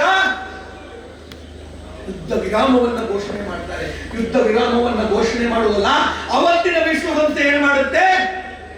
ಯಥಾಸ್ಥಿತಿಯನ್ನು ಕಾಯ್ದುಕೊಳ್ಬೇಕು ಅಂತ ಹೇಳುತ್ತೆ. ಅದನ್ನ ಭಾರತ ಒಪ್ಪಿಕೊಳ್ಳುತ್ತೆ. ತನ್ಮೂಲಕವಾಗಿ ಇವತ್ತಿಗೂ ಕೂಡ 30% ಕಾಶ್ಮೀರ ಪಾಕ್ ಆಕ್ಯುಪೈಡ್ ಕಾಶ್ಮೀರ, ಪಾಕ್ ಆಕ್ರಮಿತ ಕಾಶ್ಮೀರ ಆಗಿದೆ. ಇದಕ್ಕೆ ಕಾರಣ ಯಾರು ಹಾಗಿದ್ರೆ? ಇದು ವಿಪರ್ಯಾಸ ಅಲ್ವಾ? ಇದು ಕಾಶ್ಮೀರದ ಕತೆ. ಇಂತಹ ಬೇರೆ ಬೇರೆ ವಿಚಾರಗಳು, ಮಾರಣ ಹೋಮಗಳು, ಸತ್ಯಗಳೇ ಅರಿಯದ ಚಿಂತನೆಗಳು ಪಠ್ಯ ಪುಸ್ತಕದಲ್ಲಿ ಮಾಯ ಆಗಿ ಹೋದವಲ್ಲ. ಕೇವಲ 2-3 ಸ್ವಾತಂತ್ರ್ಯ ಸಿಕ್ಕಿತು ಅಂತ ಹೇಳ್ತಾರಲ್ವಾ, ಆ ಕೋಟ್ಯಂತರ ಜನ ಯಾರು ಜೀವವನ್ನು ತೆಗೆದಿದ್ದಾರೆ ಅವರ ಜೀವಕ್ಕೆ ಬೆಲೆ ಯಾರು ಕೊಡ್ತಾರೆ? ಅವರ ಚಿಂತನೆಗಳನ್ನ ಮತ್ತೆ ಮುಂದಿನ ಜನಾಂಗಕ್ಕೆ ತಿಳಿಸುವಂತವರು ಯಾರು? ಬಾಲಗಂಗಾಧರ ತಿಲಕರ ಆದಿಯಾಗಿ ನೇತಾಜಿ ಸುಭಾಷ್ ಚಂದ್ರ ಬೋಸರ ತನಕ ಆ ಹೋರಾಟವನ್ನು ಮಾಡ್ತಾರಲ್ವಾ ಸ್ವಾತಂತ್ರ್ಯಕ್ಕಾಗಿ, ಅವರೆಲ್ಲರನ್ನು ನಾವು ಮರೆತು ಬಿಡ್ತೇವಲ್ವಾ? ಹಾಗಿದ್ರೆ ಆ ನಿಜ ಸತ್ಯಗಳನ್ನು ತಿಳಿಸುವಂತವರು ಯಾರು? ಇದು ಈ ದಿನ ಆಗಬೇಕಾಗಿದೆ. ನಾನು ಹೇಳಿದೆ, ಅವತ್ತಿನ ಕರಾಳ ಮುಖವನ್ನು ಹೇಳುವಾಗ ಅವತ್ತಿನ ಅಧಿವೇಶನದಲ್ಲಿ ಒಮ್ಮೆ ಚೀನಾದ ಬಗ್ಗೆ, ಚೀನಾ ಭಾರತವನ್ನು ಆಕ್ರಮಿಸುವಂತಹ ಸಂದರ್ಭದ ಬಗ್ಗೆ ಒಬ್ಬ ಸಂಸದ ಎದ್ದು ನಿಂತ್ಕೊಂಡು ಪ್ರಶ್ನೆ ಕೇಳ್ತಾರೆ.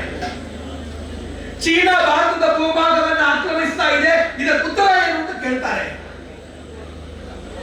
ಆಗ ಅವತ್ತಿನ ಪ್ರಧಾನಿಗಳು ಹೇಳ್ತಾರೆ, ಅಲ್ಲಿ ಏನು ಬೆಳೆಯೋದಿಲ್ಲ, ಆ ಏನು ಆಕ್ರಮಿಸಿಕೊಂಡಿದೆ ಅದ್ರಲ್ಲಿ ಏನು ಬೆಳೆಯೋದಿಲ್ಲ, ಮತ್ತು ಆ ಬೆಳೆಯದ ಪ್ರದೇಶ ನಮ್ಗೆ ಯಾಕೆ ಅಂತ ಕೇಳ್ತಾರೆ. ಅದಕ್ಕೆ ಆ ಯುವ ಸಂಸದ ಎದುರು ನಿಂತ್ಕೊಂಡು ಹೇಳ್ತಾನೆ, ಏನು ಅಂತ ಕೇಳಿದ್ರೆ, ನಿಮ್ಮ ತೊಪ್ಪಿಯನ್ನು ತೆಗೀರಿ. ಅವತ್ತು ಪ್ರಧಾನಿಯವರು ಅದ್ರಲ್ಲಿ ಕೂತಿಲ್ಲ ಅಂತ ಹೇಳಿ ಏನಾದ್ರು ಮಾಡ್ಲಿಕ್ಕಾಗಬೇಕಾ? ರಾಜಕೀಯವಾಗಿ ಮಾಡಿದಂತಹ ಅವತ್ತಿನ ಎಡವಟ್ಟುಗಳು ಇವತ್ತಿಗೂ ಕೂಡ ಭಾರತ ಕೆಲವೊಂದು ಸಮಸ್ಯೆಗಳನ್ನು ಎದುರಿಸುವಲ್ಲಿ. ಕಾಶ್ಮೀರ ಭಾರತಕ್ಕೆ ಬಂತು, ಸೇರಿಬಿಡ್ತು. ಆದ್ರೆ ಏನ್ ಮಾಡಿದ್ರು? ಬೇರೆ ವಿಧಿ ಆರ್ಟಿಕಲ್ 370, ಬೇರೆ ಭಾವುಕ ಧ್ವಜ, ತ್ರಿವರ್ಣ ಧ್ವಜ ಹಾಕಲಿಕ್ಕಿಲ್ಲ ಅಂತ ಮಾಡಿದ್ರು. ಆದ್ರೆ ಇತ್ತೀಚೆಗೆ ಬಂದ ಸರ್ಕಾರ ಏನ್ ಮಾಡಿತ್ತು? ಕಾಶ್ಮೀರ ಎಂದೆಂದಿಗೂ ಭಾರತದ ಅವಿಭಾಜ್ಯ ಅಂಗ. ಕಾಶ್ಮೀರ ಪುರವಾಸಿನಿ ಅಂತ ಹೇಳ್ತಾರಲ್ಲ ಶಾರದಾ ಮಾತೆಯನ್ನ, ಯಾವತ್ತಿಗೂ ಕೂಡ ಅದು ಅವಿಭಾಜ್ಯ ಅಂಗ ಅನ್ನುವಂಥದ್ದನ್ನ ಘೋಷಣೆ ಮಾಡಿಕೊಂಡು ಲಾಲ್ ಚೌಕ್ನಲ್ಲಿ ತ್ರಿವರ್ಣ ಧ್ವಜವನ್ನ ಹಾರಿಸಿದಂತ ಕೀರ್ತಿ ಯಾವುದು ಕೇಳಿದ್ರೆ ಅದು ಸಂಘ ಪ್ರೇರಿತವಾದ, ಸಂಘಟನೆ ಪ್ರೇರಿತವಾದಂತ ಇವತ್ತಿನ ಚಿಂತನೆಯಿಂದ.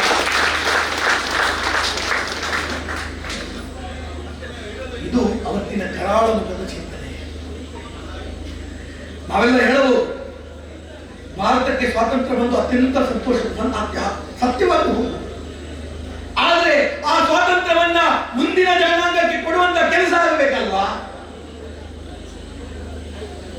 ನಮ್ಮನ್ನೆಲ್ಲ ಸಾಮಾನ್ಯವಾಗಿ ಹೇಳ್ತಾರೆ, ಏನು ಸಂಘಟನೆದ ಪೂರ ಮುಸ್ಲಿಂ ವಿರೋಧಿನ ಸಾಮಾನ್ಯವಾಗಿ ಹೇಳ್ತಾರೆ. ಅದೊಂದು ಪ್ರೀ ಪ್ರೆಡಿಕ್ಷನ್. ಅದು ನಾನು ಇವತ್ತಿಗೂ ಕೇಳ್ತೇನೆ, ಅವಲ್ ಫಕೀರ್ ಜಲಾಲುದ್ದೀನ್ ಅಬ್ದುಲ್ ಕಲಾಂ ಯಾರು? ಅವರನ್ನ ಇವತ್ತಿಗೂ ಕೂಡ ಅತ್ಯಂತ ಗೌರವದಿಂದ ನಾವು ಕಾಣೋದಿಲ್ವೇ? ಒಬ್ರು ಕೇಳ್ತಾರೆ, ಯಾರು ನಿನಗೆ ಮಿತ್ರ, ಯಾರು ನಿನಗೆ ಶತ್ರು ಅಂತ ಹೇಳಿ. ಅದಕ್ಕೆ ಸುಂದರವಾಗಿ ಉತ್ತರವನ್ನ ಕೊಡ್ತಾರೆ. ಏನು ಅಂತ ಕೇಳಿದ್ರೆ, ಈ ದೇಶದ ಮಣ್ಣನ್ನ, ಈ ದೇಶದ ಪುಣ್ಯದ ಮಣ್ಣನ್ನ ಯಾರು ಪ್ರೀತಿಸ್ತಾರೋ ಅವರೆಲ್ಲರೂ ನನಗೆ ಮಿತ್ರರು, ಈ ದೇಶದ ಮಣ್ಣನ್ನ ಯಾರು ದ್ವೇಷಿಸ್ತಾರೋ ಅವರೆಲ್ಲರೂ ನನಗೆ ಶತ್ರುಗಳು ಅಂತ ಹೇಳ್ತಾರೆ. ಅಂತ ಹಿರಿಯರು ಕಂಡಂತ ಅದು ನಮ್ಮ ಚಿಂತನೆ, ಹಿಂದೂ ಚಿಂತನೆ. 2014ರಲ್ಲಿ ಸಂಘದ ಹಿರಿಯರು ಘೋಷಣೆ ಮಾಡ್ತಾರೆ, ಭಾರತ ಹಿಂದೂ ರಾಷ್ಟ್ರ ಆಗಬೇಕು ಅಂತ ಹೇಳಿ. ಆಗ ನನ್ನದೇ ಒಬ್ಬ ಸ್ನೇಹಿತ ಕೇಳ್ತಾನೆ, 10 ಮಾರ ಹಿಂದೂ ರಾಷ್ಟ್ರ ಮಂತ್ರ ಬಾಕಿದ ತಿಳ್ಕೊಂಡು ಗಿಡಕ್ಕುಣ. ನಾನು ಹೇಳಿದೆ, ಹಿಂದೂ ರಾಷ್ಟ್ರದ ಪರಿಕಲ್ಪನೆ ಅನ್ನುವಂಥದ್ದೇನು, ಎಲ್ಲ ಇತರೆ ಮತಗಳು ಕೂಡ, ಮುಸಲ್ಮಾನ, ಕ್ರೈಸ್ತ, ಪಾರ್ಸಿ, ಜೈನ, ಬೌದ್ಧ ಎಲ್ಲರೂ ಕೂಡ ಸಹಬಾಳ್ವೆಯಿಂದ ಈ ಹಿಂದೂ ನೆಲದಲ್ಲಿ, ಈ ಪವಿತ್ರ ಮಣ್ಣಿನಲ್ಲಿ ಭಾರತ ಮಾತೆಯನ್ನು ಅರ್ಚನೆ ಮಾಡಿಕೊಂಡು ಬದುಕುವುದೇ ಹಿಂದೂ ರಾಷ್ಟ್ರದ ಪರಿಕಲ್ಪನೆ, ಬೇರೆ ಏನೂ ಅಲ್ಲ. ನಿಜವಾಗಿ ಸಹಿಷ್ಣುಗಳ ನಾವು ಹಿಂದೂಗಳು, ಪರಮ ಸಹಿಷ್ಣುಗಳು. ಯಾಕೆ ಪರಮ ಸಹಿಷ್ಣುಗಳು? ಎಲ್ಲವನ್ನ ಒಪ್ಪಿಕೊಂಡು ಬದುಕುವಂತವರು ನಾವು ಹಿಂದೂಗಳು. ನಮ್ಮ ಚಿಂತನೆಗಳು, ಹಿರಿಯರು ಹೇಳ್ತಾರೆ, ಯಾವತ್ತಿಗೂ ಹಿಂದೂ ದಾಳಿಯನ್ನು ಮಾಡಲೇ ಇಲ್ಲ, ಕೇವಲ ಉತ್ತರವನ್ನು ಮಾತ್ರ ಕೊಟ್ಟರು. ಆದರೆ ಆ ಉತ್ತರವನ್ನು ಕೊಡುವಾಗ ನಮಗೆ ಕೆಲವು ಪ್ರಶ್ನೆಗಳು ಬಂದು ಬೀಳ್ತವೆ. ಆ ಪ್ರಶ್ನೆಗಳಿಗೂ ಕೂಡ ಉತ್ತರಗಳನ್ನ ನೀಡ್ತಾ ಇದ್ದೇವೆ ಅಂತ ಭಾವಿಸ್ತೇನೆ.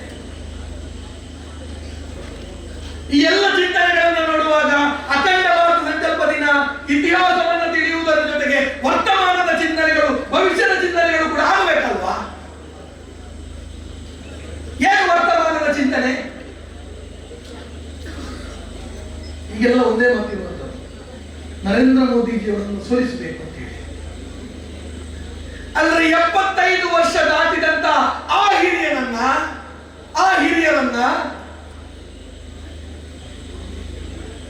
24 ಗಂಟೆಯಲ್ಲಿ 18 ಗಂಟೆಗಳ ಕಾಲ ಕೆಲಸ ಮಾಡುವಂತ ಆ ಹಿರಿಯರನ್ನ ಸೋತು ಅವರಿಗೇನಾಗಬೇಕಾಗಿದೆ? ಏನಾಗಬೇಕಾಗಿದೆ? ಅದು ಗೆದ್ದು ಏನಾಗಬೇಕಾಗಿದೆ? ರಾಮ ಮಂದಿರವನ್ನ ಕಟ್ಟುವಲ್ಲಿ ಹರಿಕಾರನಾಗಿ ನಿಂತು ಕಾಶ್ಮೀರದಲ್ಲಿ ತ್ರಿವರ್ಣ ಧ್ವಜವನ್ನ ಹಾರಿಸಲಿಕ್ಕೆ ಭಯಪಡ್ತಿದ್ದ ಸಂದರ್ಭದಲ್ಲಿ ಇವತ್ತಿಗೆ ಲಾಲ್ ಚೌಕದಲ್ಲಿ ತ್ರಿವರ್ಣ ಧ್ವಜ ಹಾರ್ತಾ ಇದೆ ಅನ್ನುವಂತ ಮುಖ್ಯ ಕಾರಣೀಭೂತ ಏರ್ ಸ್ಟ್ರೈಕ್ ನಂತ ಕೆಲಸಗಳನ್ನ ಮಾಡಿದ್ದ ಹರಿಕಾರರನ್ನ ನಾವು ಸೋಲಿಸಿ ಬಿಟ್ರೆ ಅವರಿಗೇನಾದ್ರೂ ಆಗುತ್ತಾ? ಸೋಲುವುದು ನಾವು ಒಂದು ವೇಳೆ, ನಾವು ಈ ದೇಶ ಸೋಲುತ್ತೆ, ಬೇರೇನೂ ಅಲ್ಲ. ಇವತ್ತು ಆ ವ್ಯಕ್ತಿ ಮಾಡುವಂತ ಕೆಲಸದ ಮುಖಾಂತರ ನಾವು ಹೇಳಬಹುದು ಸಾಮಾನ್ಯವಾಗಿ ಅಂತ ಹೇಳಿದ್ರೆ, ಮುಗ್ಲೆ ಮರಳು ಅಖಂಡ ಭಾರತ ಸಂಕಲ್ಪ ದಿನ ಅಂತ ಹೇಳ್ತೀವಿ, ಸದೃಢವಾದ ದೇಶ ಕಟ್ತೇವೆ, ಮತ್ತೆ ವಿಶ್ವಗುರು ಆಗುತ್ತೆ ಭಾರತ ಕೇಳ್ತಾರೆ. ಒಂದು 25 ವರ್ಷಗಳ ಹಿಂದೆ ಸಂಘದ ಹಿರಿಯರಲ್ಲಿ ಸಾಮಾನ್ಯ ವ್ಯಕ್ತಿಯಲ್ಲಿ ರಾಮ ಮಂದಿರ ಆಗುತ್ತದ ಅಂತ ಕೇಳಿದ್ರೆ ಏನು ಉತ್ತರ ಬರ್ತಾ ಇತ್ತು? ಆದ್ರೆ ರಾಮ ಮಂದಿರ ಆಗಲಿಲ್ವಾ? ಆ ಚಿಂತನೆ ಜಗತ್ತಿನಲ್ಲಿ ಬೆಳಗಲಿಲ್ವಾ? ಒಂದಲ್ಲ ಒಂದು ದಿನ ಭಾರತ ವಿಶ್ವಗುರು ಆಗುತ್ತೆ. ಆದ್ರೆ ಒಂದು ನಾವೆಲ್ಲ ತಿಳ್ಕೊಳ್ಬೇಕು ಬಂಧುಗಳು, ಏನು ಅಂತ ಕೇಳಿದ್ರೆ, ನಮ್ಮಲ್ಲಿ ಆ ಜಾಗೃತಿ ಎಷ್ಟು ಮೂಡುತ್ತೆ, ನಾವೆಷ್ಟು ಜಾಗೃತಿಗೊಂಡಿದ್ದೇವೆ. ಇವತ್ತು ಪ್ರತಿಭಟನೆಗಳು ನಡೆಯುತ್ತೆ ಡೆಲ್ಲಿಯಲ್ಲಿ. ಇವತ್ತು ಯಾವ ರೀತಿಯ ಪ್ರತಿಭಟನೆಗಳು ನಡೆಯುತ್ತೆ? ಒಂದು ಸಬ್ಜೆಕ್ಟ್ ಅನ್ನು ಹಿಡಿದುಕೊಂಡು ಬೇರೆ ಬೇರೆ ಸಬ್ಜೆಕ್ಟ್ಗಳಿಗೆ ಲಿಂಕ್ ಮಾಡಿಕೊಂಡು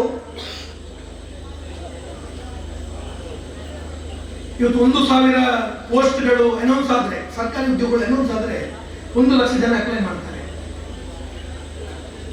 1,000 ಜನ ಯಾರು ಅದರಲ್ಲಿ ಅತ್ಯಂತ ಎಕ್ಸ್ಪರ್ಟ್ಗಳಿದ್ದಾರೆ, ಅತ್ಯಂತ ಬುದ್ಧಿವಂತರಿರ್ತಾರೆ, ಅದಕ್ಕೆ ಕೆಲಸ ಸಿಗುತ್ತೆ.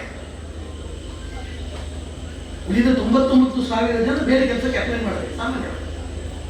ಆದ್ರೆ ಈಗ ಏನಾಗ್ತಾ ಇದೆ, ಉಳಿದ 99,000 ಜನಕ್ಕೂ ಕೂಡ ಕೆಲಸ ಇರೋದಕ್ಕೆ ಸರ್ಕಾರ ಕಾರಣ ಅನ್ನುವಂತ ರೀತಿಯಲ್ಲಿ ಪ್ರೆಟೆಂಡ್ ಮಾಡಿಕೊಂಡು ತನ್ನ ಮೂಲಕವಾಗಿ ಸರ್ಕಾರವನ್ನು ಎತ್ತುಕಟ್ಟುವಂತ ಕೆಲಸ ಮಾಡ್ತಾ ಇದ್ದಾರೆ. ಇದು ಸರಿಯಾ? ಪ್ರತಿಭಟನೆಯ ಹೆಸರಲ್ಲಿ ಸರ್ಕಾರದಲ್ಲಿ ಅರಾಜಕತೆಯನ್ನು ಸೃಷ್ಟಿಸುವಂತ ಕೆಲಸ ಮಾಡ್ತಾ ಇದ್ದಾರೆ. ಇದು ಸರಿಯಾ? ಯಾಕೆ ಜಾರ್ಖಂಡ್ ನಲ್ಲಿ ಆಗ್ತಾ ಇರುವಂತ ಪ್ರತಿಭಟನೆಗೆ ಯಾರು ಮಾತಾಡ್ತಾ ಇಲ್ಲ? ಉದ್ದೇಶ ಒಂದೇ, ಆ ಮಹನೀಯರನ್ನು ಇಳಿಸಬೇಕು ಅನ್ನುವಂಥದ್ದಲ್ವಾ? ಅತ್ಯಂತ ಸ್ಪಷ್ಟವಾಗಿ, ಅತ್ಯಂತ ಪ್ರಖರವಾಗಿ ನಾವು ಸೋಲ್ತೇವೆ, ಖಂಡಿತವಾಗಿ ಸೋಲ್ತೇವೆ. ನಿಮಗೆ ಖುಷಿ ಸಿಗುತ್ತಾ? ಈ ರಾಷ್ಟ್ರ ಗೆಲ್ಲುತ್ತದ? ನಾವು ಸೋಲಿಕ್ಕೆ ತಯಾರಿದ್ದೇವೆ. ಆದ್ರೆ ಈ ರಾಷ್ಟ್ರವನ್ನ ಸೋಲಿಸ್ತೇವೆ ಅಂತ ಹೇಳಿ ನೀವು ಹೊರಟ್ರೆ ಖಂಡಿತವಾಗಿ ನಾವು ಸತ್ರು ಕೂಡ ಈ ರಾಷ್ಟ್ರವನ್ನ ಸೋಲಿಸಲಿಕ್ಕೆ ಬಿಡೋದಿಲ್ಲ. ಇದಂತೂ ಸತ್ಯ. ಈ ರಾಷ್ಟ್ರ ಅನ್ನುವಂಥದ್ದು ಪುಣ್ಯಭೂಮಿ ಭಾರತ ಅಂತ ಹೇಳ್ತಾರೆ, ಬೇರೆ ಯಾವ ದೇಶವನ್ನು ಹೇಳೋದಿಲ್ಲ ಪುಣ್ಯಭೂಮಿ ಭಾರತ ಅಂತ ಹೇಳಿ. ಆದ್ರೆ ಆ ಪ್ರಖರತೆಯನ್ನ, ಆ ಚಿಂತನೆಯನ್ನ ನಾವು ಉಳಿಸಿಕೊಳ್ಳುವಂಥದ್ದು ಹೇಗೆ? ಲವ್ ಜಿಹಾದ್ ಇರಬಹುದು, ಮತಾಂತರ ಇರಬಹುದು, ಪರಿಸರವನ್ನ ಹಾಳು ಮಾಡುವುದಿರಬಹುದು. ಈ ಎಲ್ಲ ವಿಚಾರಗಳಿಗೆ ನಾವು ಉತ್ತರ ಕೊಡಲೇಬೇಕಲ್ವಾ?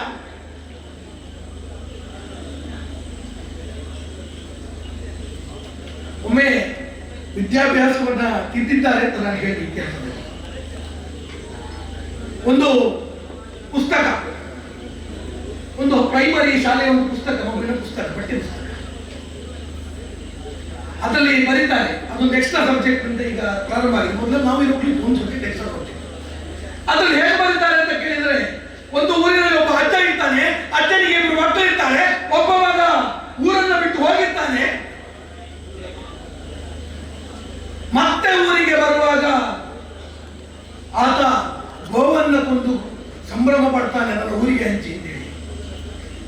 ಪರೀಕ್ಷೆಯಲ್ಲಿ ಪ್ರಶ್ನೆಯನ್ನು ಕೇಳ್ತಾರೆ, ಏನು ಅಜ್ಜನ ಮಗ ಎಷ್ಟು ವರ್ಷ ಬಿಟ್ಟು ಊರಿಗೆ ಬಂದ ಮತ್ತು ಹೇಗೆ ಸಂಭ್ರಮಿಸಿದ ಅಂತ ಹೇಳಿ. ನಾನೊಬ್ಬ ಹಿಂದೂ ಆಗಿ ಹೇಗೆ ಬರೀನಿ? ಇದು ಪಠ್ಯ ಪುಸ್ತಕದಲ್ಲಿ ಬದಲಾವಣೆ ಮಾಡುವಂತಹ ಒಂದು ದೊಡ್ಡ ಪರ್ವ ಅಂತ ನಾನು ಭಾವಿಸ್ತೇನೆ. ರಾಮ ಕೃಷ್ಣ ಈ ದೇಶದ ಅಸ್ಮಿತೆ. ಸಾಮಾನ್ಯವಾಗಿ ಹೇಳ್ತಾರೆ, ಏನು ಜಗಳ ಮಾಡ್ತಾರೆ, ಪ್ರತಿಭಟನೆ ಮಾಡ್ತಾರೆ, ಹೋರಾಟ ಮಾಡ್ತಾರೆ. ನಮ್ಮ ಚಿಂತನೆಗಳನ್ನ ಉಳಿಸಿಕೊಳ್ಳುವುದಕ್ಕಾಗಿ ಮಾಡಲೇಬೇಕಾಗುತ್ತೆ ಹೋರಾಟಗಳು. ಸಂಘದ 100 ವರ್ಷ ಆಯಿತು. ಶತಾಬ್ದಿಯ ಕಾರ್ಯಕ್ರಮಕ್ಕೆ ಸಂಘ ಸಂಘಟನೆ ಚಿಂತನೆಯಾಗಿತ್ತು. ಪಂಚ ಪರಿವರ್ತನೆಗಳನ್ನ ಹೇಳ್ತಾರೆ, ಬೇರೆ ಏನಾದ್ರು ಹೇಳಿದ್ರ? ಕುಟುಂಬ ಪ್ರಬೋಧನ ಹೇಳ್ತಾರೆ, ಪರಿಸರ ಸಂರಕ್ಷಣೆ ಹೇಳ್ತಾರೆ. ಸ್ವಾಮಿ, ಸಂಘಟನೆಯಲ್ಲಿ ಸಂಘದಲ್ಲಿ ಕೊಡುವಂತಹ ಶಿಕ್ಷಣವೇ ಇದು. ಆದರೆ ಯಾವಾಗ ನಮ್ಮ ಚಿಂತನೆಗಳ ಮೇಲೆ ದಾಳಿಯಾಗುತ್ತೆ, ಆಗ ಉತ್ತರವನ್ನು ಕೊಡಬೇಕಾದಂಥದ್ದು ಕೂಡ ಅತ್ಯಂತ ಅಮೂಲ್ಯ ಅಂತ ಹೇಳಿ ನಾನು ಭಾವಿಸ್ತೇನೆ. ಇವತ್ತು ಅಖಂಡ ಭಾರತ ಸಂಕಲ್ಪ ದಿನದ ಈ ಸಂದರ್ಭದಲ್ಲಿ ಸಾಮಾನ್ಯವಾಗಿ ನಾವು ಏನ್ ತಿಳ್ಕೊಳ್ಬೇಕು ಅಂತ ಕೇಳಿದಾಗ 5-10 ನಿಮಿಷ ನಾನು ಮಾತಾಡಲು ಮುಗಿಸ್ತೇನೆ.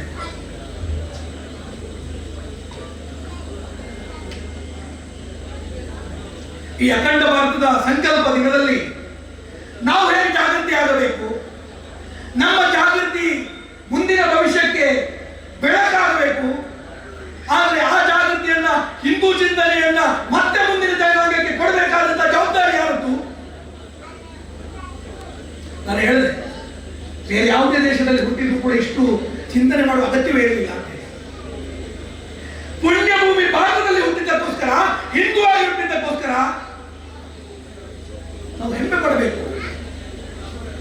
ಹೇಳ್ತಾರೆ, ಏನು ನಾವು ಸಹಿಷ್ಣುಗಳ, ಪರಮ ಸಹಿಷ್ಣುಗಳ, ಧಾರ್ಮಿಕ ಶಿಕ್ಷಣ ಉಂಟಾ? ಒಂದು ಅದ್ಭುತವಾದ ಕಥೆಯನ್ನು ಹೇಳ್ತಾರೆ. ಸಾಮಾನ್ಯವಾಗಿ ನಾವೆಲ್ಲ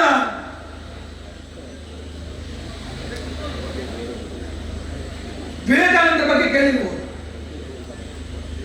ಈ ದೇಶ ಕಂಡಂತ ಅತ್ಯದ್ಭುತ ಮೇರು ವ್ಯಕ್ತಿತ್ವ ಸ್ವಾಮಿ ವಿವೇಕಾನಂದ. ಅವರನ್ನು ಸಣ್ಣದಿರುವಾಗ ನರೇಂದ್ರ ಅಂತ ಹೇಳಿ ಕರೀತಾರೆ.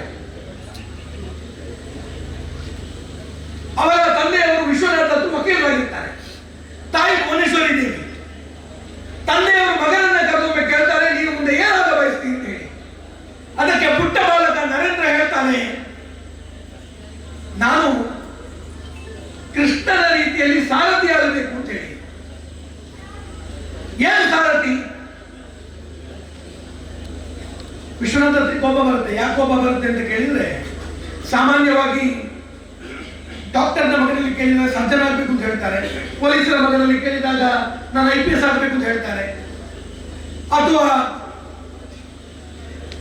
ಒಬ್ಬ ವಕೀಲ ಮಗನಲ್ಲಿ ಕೇಳಿದ್ರೆ ನಾನು ಜಡ್ಜ್ ಆಗಬೇಕು ಅಂತ ಹೇಳ್ತಾರೆ. ಆದ್ರೆ ವಿಶ್ವನಾಥ ಅಂತ ಉನ್ನತ ಸ್ಥಾನದಲ್ಲಿದ್ದಂತ ವಕೀಲರ ಮಗನ ಹತ್ರ ಕೇಳಿದಾಗ ನಾನೊಬ್ಬ ಸಾರೋಟು ಕುದುರೆ ಗಾಡಿಯನ್ನು ಓಡಿಸುವ ಕೆನ್ನೆಗೆ ಬಾರಿಸ್ತಾರೆ. ಅಲ್ಲಿ ಒಂದು ಕತೆ ಮುಗಿಯುತ್ತೆ. ಅವರು ಸಾರಥಿ ಆದ್ರ ಅಂತ ಕೇಳಿದ್ರೆ 1893ರಲ್ಲಿ ಚಿಕಾಗೋದಲ್ಲಿ ಧರ್ಮ ಸಮ್ಮೇಳನ ನಡೆಯುತ್ತೆ. ಧರ್ಮ ಸಮ್ಮೇಳನದಲ್ಲಿ ಮಾತಾಡ್ತಾ ಪ್ರಾರಂಭ ಮಾಡ್ತಾರೆ, ಅಮೆರಿಕಾದ ನನ್ನ ಸಹೋದರ ಸಹೋದರಿಯರೇ ಅಂತ ಹೇಳಿ. 2 ನಿಮಿಷಗಳ ಕಾಲ ಚಪ್ಪಾಳೆ ಬೀಳುತ್ತೆ. ಇವತ್ತು ಸಹೋದರ ಸಹೋದರಿಯರೇ ಅಂತ ಹೇಳಿದ್ರೆ ಯಾರಿಗೂ ಆಶ್ಚರ್ಯ ಆಗುವುದಿಲ್ಲ. ಯಾಕೆ? ನಮ್ಮ ಮನೆಯಲ್ಲಿ ಹೇಳ್ಕೊಟ್ಟಿದ್ದಾರೆ, ದೊಡ್ಡವರನ್ನ ಅಣ್ಣ ಅಂತ ಕರಿಬೇಕು, ಸಣ್ಣವರನ್ನ ತಂಗಿ ತಮ್ಮ ಕರಿಬೇಕು. ಆದ್ರೆ ಅವತ್ತಿನ ಜಗತ್ತಿಗೆ ಯಾವ ಭ್ರಾತೃತ್ವದ ಸಲಹೆ ಗೊತ್ತಿರಲಿಲ್ಲ. ಅವತ್ತಿನ ಸಂದರ್ಭದಲ್ಲಿ ಅಲ್ಲಿ ಹೋಗಿ ಭಾಷಣವನ್ನು ಮಾಡ್ತಾರೆ, ಅಮೆರಿಕದ ನನ್ನ ಸಹೋದರ ಸಹೋದರಿಯರೆಂದು ಹೇಳಿ. ಪಠ್ಯ ಪುಸ್ತಕದಲ್ಲಿ ಅಷ್ಟು ಬಂದದ್ದೇ ಪುಣ್ಯ. ಅವರು ಮುಂದುವರಿಸಿ ಹೇಳಿದ್ದನ್ನು ಬರೀಲೇ ಇಲ್ಲ. ಮುಂದುವರಿಸಿ ಹೇಳ್ತಾರೆ, ಅಮೆರಿಕದ ನನ್ನ ಸಹೋದರ ಸಹೋದರಿಯರೇ, ನನ್ನ ಧರ್ಮ ಹಿಂದೂ ಧರ್ಮ, ಭಾರತೀಯ ಧರ್ಮ, ಯಾವುದೇ ಇತರ ಮತ ಧರ್ಮಗಳನ್ನ ಸಹಿಸಿಕೊಳ್ಳೋದಿಲ್ಲ. ಆಶ್ಚರ್ಯ ಆಗುತ್ತೆ ಸಮಾಜದಲ್ಲಿ ಸೇರಿರ್ತಕ್ಕಂಥ ಎಲ್ಲರಿಗೂ ಕೂಡ. ಮುಂದುವರಿಸಿ ಹೇಳ್ತಾರೆ, ನನ್ನ ಧರ್ಮ ಹಿಂದೂ ಧರ್ಮ, ಸನಾತನ ಧರ್ಮ, ಭಾರತೀಯ ಧರ್ಮ ಯಾವುದೇ ಇತರ ಮತ ಧರ್ಮಗಳನ್ನ ಸಹಿಸಿಕೊಳ್ಳೋದಿಲ್ಲ, ಬದಲಾಗಿ ಒಪ್ಪಿಕೊಳ್ಳುತ್ತೆ. ಅಂತ ಪುಣ್ಯ ಧರ್ಮದಲ್ಲಿ ಹುಟ್ಟಿದ್ದೇವೆ ನಾವು ಬಂಧುಗಳೇ, ಪುಣ್ಯ ಧರ್ಮದಲ್ಲಿ ಹುಟ್ಟಿದ್ದೇವೆ. ಅಂತಹ ನೇರ ವ್ಯಕ್ತಿತ್ವದ ವಿವೇಕಾನಂದರ ಚಿಂತನೆಗಳನ್ನು ಕೂಡ ಪಠ್ಯ ಪುಸ್ತಕದಲ್ಲಿ ಹಾಕದೇ ಇರುವಂತಹ ಪರಿಸ್ಥಿತಿ ಒದಗಿದೆ. ಇದನ್ನು ಅರಿತುಕೊಳ್ಳುವಂತಹ ದಿನ ಇದಾಗಬೇಕು.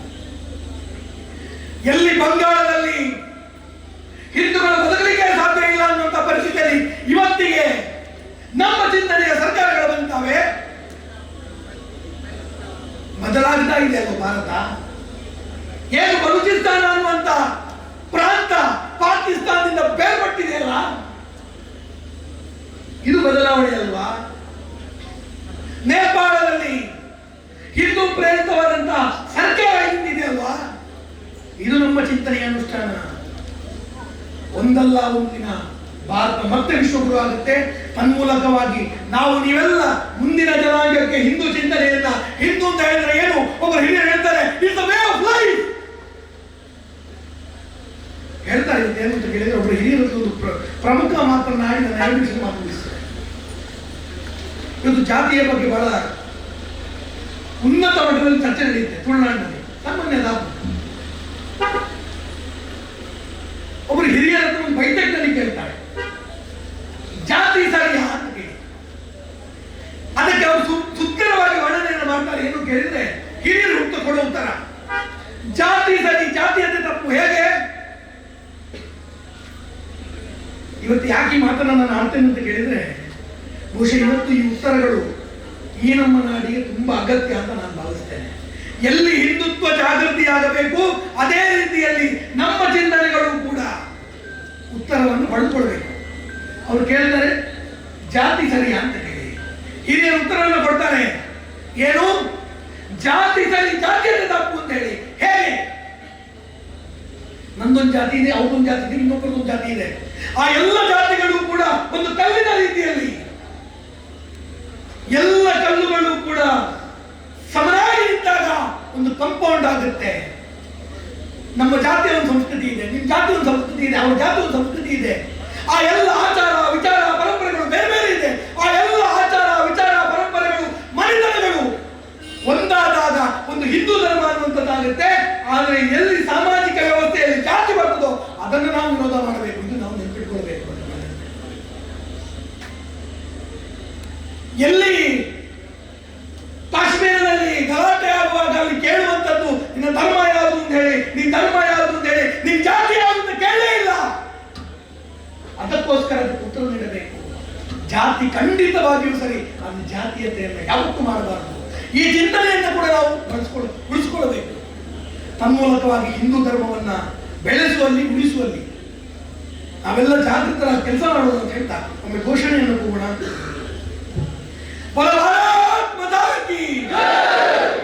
ಒಂದು ಕಡೆ ಎರಡೂ ಕೈಗಳನ್ನ ಮೇಲೆತ್ತಿಕೊಂಡು ಘೋಷಣೆಯನ್ನು ಕೂಗೋಣ.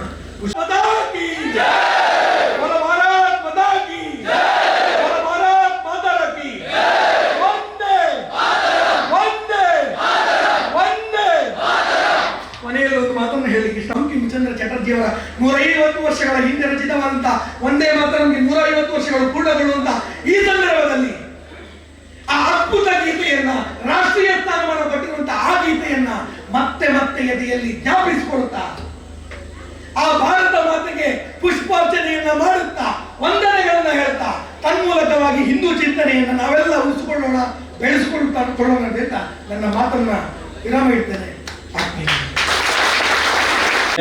Panchayat member Ramesh Kandavara, panchayat member Vajraksha, panchayat member Vijaya Kajila ಪಕ್ಷದ ಪ್ರಮುಖರು, ದಾಮೋದರ್ ಕಾಜಿಲ ಪಕ್ಷದ ಪ್ರಮುಖರು ಇವರೆಲ್ಲರ ಉಪಸ್ಥಿತಿಯನ್ನ ಗೌರವಿಸುತ್ತಾ ಕಾರ್ಯಕ್ರಮದ ಮುಂದಕ್ಕೆ ಅಧ್ಯಕ್ಷೀಯ ಮಾತು ಚಂದ್ರಶೆಟ್ಟಿ ನಾವೆಲ್ಲ ಪ್ರಪ್ರಥಮವಾದ ಅಪ್ಪ ರಾಜರಾಜೇಶ್ವರಿ ಗಡ್ಡ ಬರುವುದು ಸ್ಥಳ ದೇವರಂಚಿನ ಶ್ರೀ ರಾಮಾಂಜನೇಯ ದೇವರಿಗಳ ಅಡ್ಡ ಬರುವುದು, ಗ್ರಾಮ ದೇವರಂಚಿನ ವಿಷ್ಣುಮೂರ್ತಿ ದೇವರನ್ನ ಪಾದಕಮಲ ಗಡ್ಡ ಬರುವುದು, ವಿಶ್ವ ಹಿಂದೂ ಪರಿಷತ್ ಬಜರಂಗ ದಳ ಗುರುಪುರ ಪ್ರಖಂಡ ನೆತ್ತ ವತಿಯ ನಡಪಡಂಚಿನ ಅಖಂಡ ಭಾರತ ಸಂಕಲ್ಪ ದಿನದ ಗಣ ವೇದಿಕೆ ಪುಡಂಚಿನ ಮಾತ ಹಿರಿಯರ ಆಶೀರ್ವಾದವನ್ನು ಬೇಡುವುದು, ಅಂಚನೆ ವೇದಿಕೆದ ತೀರ್ಥ ಎದುರುಡು ಉಪನಂಚಿನ ಮಾತ ಹಿರಿಯರ ಆಶೀರ್ವಾದವನ್ನು ಬೇಡುವುದು, ವೇದಿಕೆದ ಮಿತ್ತು ಬೊಕ್ಕ ವೇದಿಕೆ ತೀರ್ಥ ಉಪನಂಚಿನ ಮಾತ ಕಿರಿಯ ಬಂಧುಲೆಗ್ ಶುಭ ಹಾರೈಕೆಯನ್ನು ಮತ್ತೊಂದು ಅಖಂಡ ಭಾರತ ಸಂಕಲ್ಪ ದಿನತಾನೆ ಯುವಕರನ್ನ ಅದರ ನಮ್ಮ ಪಾತ್ರ ದಾದ ಪಂಪಿನ ಸವಿಸ್ತರವಾದ ದಿಕ್ಸೂಚಿ ಭಾಷೆಗಳು ತಿಳಿಪಾಯಿರು. ನಮ್ಮ ಹಿಂದೂ ಬಂಧುರಾದ ಏಪಲ ಹೆಚ್ಚು ಒಪ್ಪಡು ಬಣ್ಣದಂಡ ನಮ್ಮ ಇಲ್ಲದ ಪದಕನ ಕಷ್ಟ ಆದಪ್ಪು, ಅಥವಾ ನಮ್ಮ ಊರ್ದಾಯನ ಕಷ್ಟ ಆದಪ್ಪು, ಅಥವಾ ನಮ್ಮ ಗ್ರಾಮದಾಯನ ಕಷ್ಟ ಆದಪ್ಪು, ಅಥವಾ ನಮ್ಮ ಬಂಧುನ ಕಷ್ಟ ಆದಪ್ಪು. ಆ ಕಷ್ಟ ಅಂತ ಬರ್ತಂದ ಅವು ನಮ್ಮ ಕಷ್ಟ ಅಂತ ಎನ್ನದು ಆ ಕಷ್ಟಕ್ಕೆ ಸ್ಪಂದಿಸಿ ಅವನ ಗುಣ ನಮ್ಮ ಏಪ ಬರ್ಕೊಂಡ ಆನೆಗೆ ಒಗ್ಗಟ್ಟದ ದಾರ ತೊಂದರೆ ಪೂಜೆ ಬೇಕನ್ನ ಸುಕೊಟ್ಟು ಮಾತ್ರ ನಮ್ಮ ಭಾಗ್ಯ ಪಿನತ್ತು ಅಕಲ ಕಷ್ಟೋಡು ಅಕಲ ಕಷ್ಟ ಕಾರ್ಪುಣ್ಯಗಳ ನಮ್ಮ ಬಿರಿಸಾಯನ ಅದನ್ನ ಆಯ್ಕೆ ನಮ್ಮ ಸ್ಪಂದಿಸಾಯನ ಆನೆ ನಮ್ಮ ಬಂಧುತ್ವಗೆ ಏಪಲ ತೊಂದರೆ ಪೂಜೆ ಪಂಡಿನ ಅಭಿಪ್ರಾಯ ಪಣೊಂದು ಈ ಭಾಗವಾಡಾದಪ್ಪು ನಮ್ಮ ದೇಶವಾಡಾದಪ್ಪು ಅದನ್ನು ಓಲಾದಪ್ಪು ನಮ್ಮ ಒಂದು ಧಾರ್ಮಿಕ ಕಾರ್ಯಕ್ರಮಗಳಾದಪ್ಪು, ಧರ್ಮ ರಕ್ಷಣೆ ಮಲ್ಪಣಾಂಚಿನ ಕಾರ್ಯಕ್ರಮಗಳಾದಪ್ಪು, ಭಜನೆ ಮಲ್ಪಣಾಂಚಿನ ಕಾರ್ಯಕ್ರಮಗಳಾದಪ್ಪು, ದೇವಸ್ಥಾನದ ಕಾರ್ಯಕ್ರಮಗಳಾದಪ್ಪು, ದೇವಸ್ಥಾನದ ಜೀರ್ಣೋದ್ಧಾರ ಆದಪ್ಪು, ಪುನರುತ್ಥಾನ ಆದಪ್ಪು ಇಂಚಿನ ಕಾರ್ಯಕ್ರಮ ಆಪಿನಲ್ಪ ನಮ್ಮ ಮಾತೆಲ್ಲ ಒಂಜೆ ಅವು ನಮ್ಮತನವನ್ನು ಮತ್ತು ಸೇರೊಂದು ಆ ಕಾರ್ಯಕ್ರಮವನ್ನು ಯಶಸ್ವಿ ಅವಳನ್ನ ಐದು ನಮ್ಮ ಕೈ ಜೋಡಿಸೋದು, ಆ ಕಾರ್ಯಕ್ರಮದೊಟ್ಟಿಗೆ ನಮ್ಮ ಮಾತೆಲ್ಲ ಒಂದೇ ರೀತಿಯಲ್ಲಿ ಕೈ ಜೋಡಿಸೋದು, ಆ ಕಾರ್ಯಕ್ರಮವನ್ನು ಯಶಸ್ವಿ ಮಲ್ಪಣಲ್ಪ ಸಾಕಾರ ಮತ್ತಂದ ಅವು ಏಪಲ ನಮ್ಮ ಧರ್ಮ ರಕ್ಷಣೆಗೆ ಪ್ರಮುಖವಾದ ಪುಡು ಅಥವಾ ಧರ್ಮ ರಕ್ಷಣೆಗೆ ಒಂದು ಕೇಂದ್ರ ಆದ ಪುಡು ಪಂಪಿನ ಪಾತ್ರಗಳನ್ನು ಪಣೊಂದು ನಮ್ಮ ಮಾತೆಲ್ಲ ಜಾತಿ ಮತದ ಭೇದವನ್ನು ಕೊಡ್ದು ನಮ್ಮ ಮಾತೆಲ್ಲ ಹಿಂದೂರು ಒಂಜೆ ಮಾತ ನಮ್ಮ ಸುಖ ಕಷ್ಟ ದುಃಖ ಕಾರ್ಪಣ್ಯ ಮಾತೆಲ್ಲ ನಮ್ಮ ಸ್ಪಂದಿಸುವ ಒಂದು ಮಾತೆಲ್ಲ ಕಷ್ಟ ದುಃಖಗಳ ನಮ್ಮ ಸಹಕಾರ ಮತ್ತೊಂದು ನಮ್ಮ ದುಮ್ಮದ ಜೀವನಕ್ಕೂ ಮಾತೆಲ್ಲ ಎಡೆಯಾವಡು ಈ ಭಾಗದ ಅಖಂಡ ಭಾರತದ ಮಾತ ಬಂಧುಗಳ ಸುಖ ಶಾಂತಿ ನೆಮ್ಮದಿ ಜೀವನ ಮಲ್ಪಡ ಕನಸಿನ ಆವಡ ಪಂಪಿನ ಆಶ್ರಯವನ್ನು ದೇವರ ಪ್ರಾರ್ಥನೆ ಮತ್ತೊಂದು ಮಾತೆಗಳ ಎಡೆಯಾವಡ ಪಂಪಿನ ಆಶೆಯನ್ನು ಪಣೊಂದು ಅವಕಾಶ ಹೊಂದಿಸುವುದಿಲ್ಲ. ಜೈ ಹಿಂದ್. ಪ್ರಭು ಶ್ರೀರಾಮ. ಧ್ವಜ ಅವರೋಹಣ.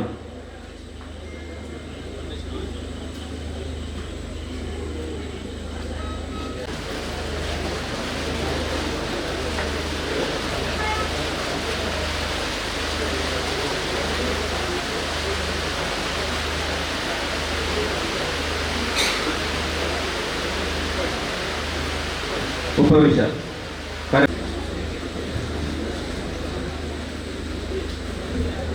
ಈ ಕಾರ್ಯಕ್ರಮದ ಸಭಾಧ್ಯಕ್ಷರನ್ನು ಹೊಂದಿರುವಂತಹ ಚಂದ್ರರಾಜ್ ಶೆಟ್ಟಿ ನಾಳ ಉದ್ಯಮಿ ಹಾಗೂ ವೇದಿಕೆಯಲ್ಲಿರುವಂತಹ ಎಲ್ಲ ಗಣ್ಯರಿಗೂ ಒಂದೇ ಮಾತಿನಲ್ಲಿ ನಮ್ಮ ಗುರುಪುರ ಪ್ರಖಂಡದ ವತಿಯಿಂದ ಧನ್ಯವಾದವನ್ನು ಅರ್ಪಿಸುತ್ತಿದ್ದೇನೆ.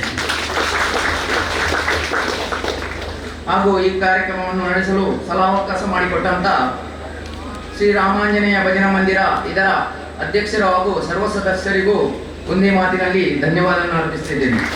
ಹಾಗೂ ಅಧ್ಯಕ್ಷರು, ರಕ್ಷಕ, ಇದರ ಠಾಣಾ ಅಧಿಕಾರಿ ಹಾಗೂ ಸಿಬ್ಬಂದಿ ವರ್ಗದವರಿಗೆ ಧನ್ಯವಾದವನ್ನು ಅರ್ಪಿಸುತ್ತಿದ್ದೇನೆ.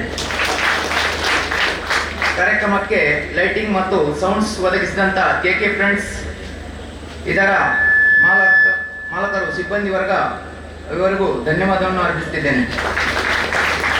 ಚಪ್ಪರ ಹಾಗೂ ವೇದಿಕೆ ಮಾಡಿಕೊಟ್ಟಂಥ ಧನ್ವಿತ್ ಸಾಮಿಯಾನ ಇದರ ಮಾಲಕರು ಸಿಬ್ಬಂದಿ ವರ್ಗದವರಿಗೆ ಧನ್ಯವಾದವನ್ನು ಅರ್ಪಿಸುತ್ತಿದ್ದೇನೆ.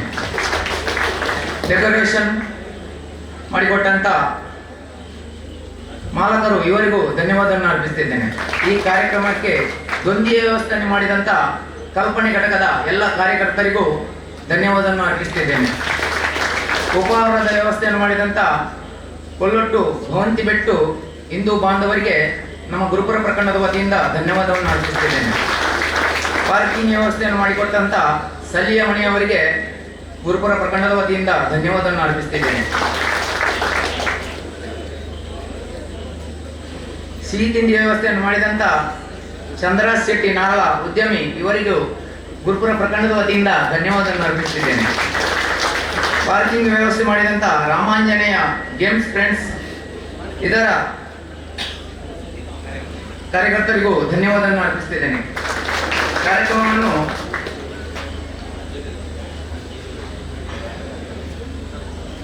ಸ್ಪೆಷಲ್ ಫೋಟೋಗ್ರಾಫಿ ಅಡ್ಯಾರು ಹಾಗೂ ನಮ್ಮ ಕರಾವಳಿ ಮೀಡಿಯಾ ಇವರಿಗೂ ಧನ್ಯವಾದವನ್ನು ಅರ್ಪಿಸುತ್ತಿದ್ದೇನೆ. ಹಾಗೂ ಈ ಕಾರ್ಯಕ್ರಮವನ್ನು ಯಶಸ್ವಿಗೊಳಿಸಲು ಸಹಕರಿಸಿದಂಥ ಸ್ಥಳೀಯ ಶಾಖೆಗಳಿಗೆ ಗುರುಪುರ ಪ್ರಕರಣದ ವತಿಯಿಂದ ಧನ್ಯವಾದವನ್ನು ಅರ್ಪಿಸುತ್ತಿದ್ದೇನೆ. ಇಲ್ಲಿಗೆ ನನ್ನ ಧನ್ಯವಾದ ಕಾರ್ಯಕ್ರಮವನ್ನು ಕೊನೆಗೊಳಿಸುತ್ತಿದ್ದೇನೆ. ಜೈ ಶ್ರೀರಾಮ್.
लोक सकता पतोल्ले पतोल्ले भले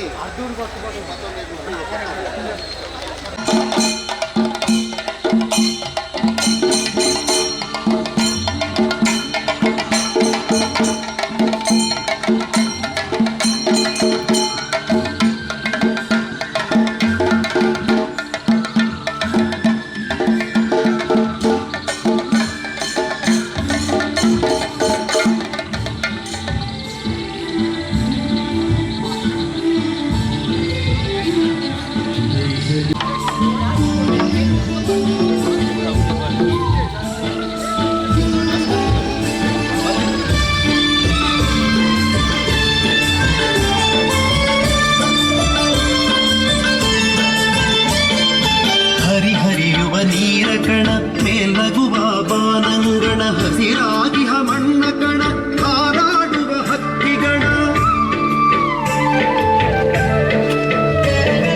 ಹರಿಯುವ ನೀರ ಕಣ ಮೇಲಗುವ ಬಾನಂಗಣ ಹಸಿರಾಗಿಹ ಮಣ್ಣ ಕಣ ಹಾರಾಡುವ ಹಕ್ಕಿಗಣ ಹೊಳೆಯುವ ಚುಕ್ಕಿಗಣ ಎಲ್ಲ ನನ್ನದು ಎಲ್ಲ ನನ್ನದು ಎಲ್ಲ ನನ್ನದು ದೇಶ ದೇಶ ದೇಶ ದೇಶ ದೇಶ ನನ್ನದು ದೇಶ ದೇಶ ದೇಶ ದೇಶ ದೇಶ ನನ್ನದು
रोड फोन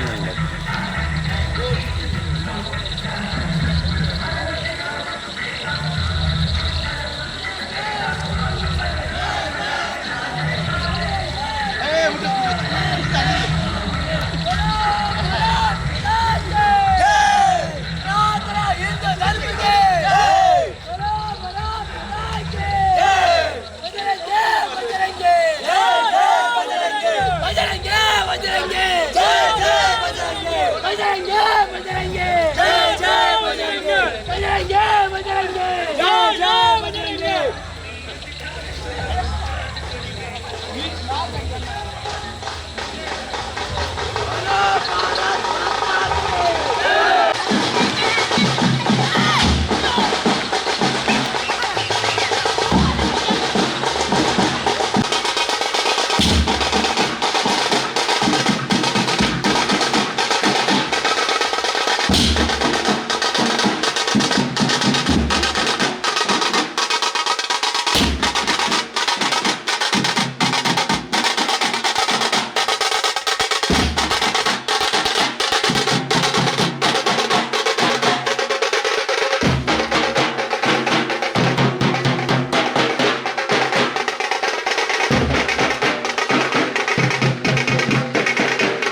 Thank you.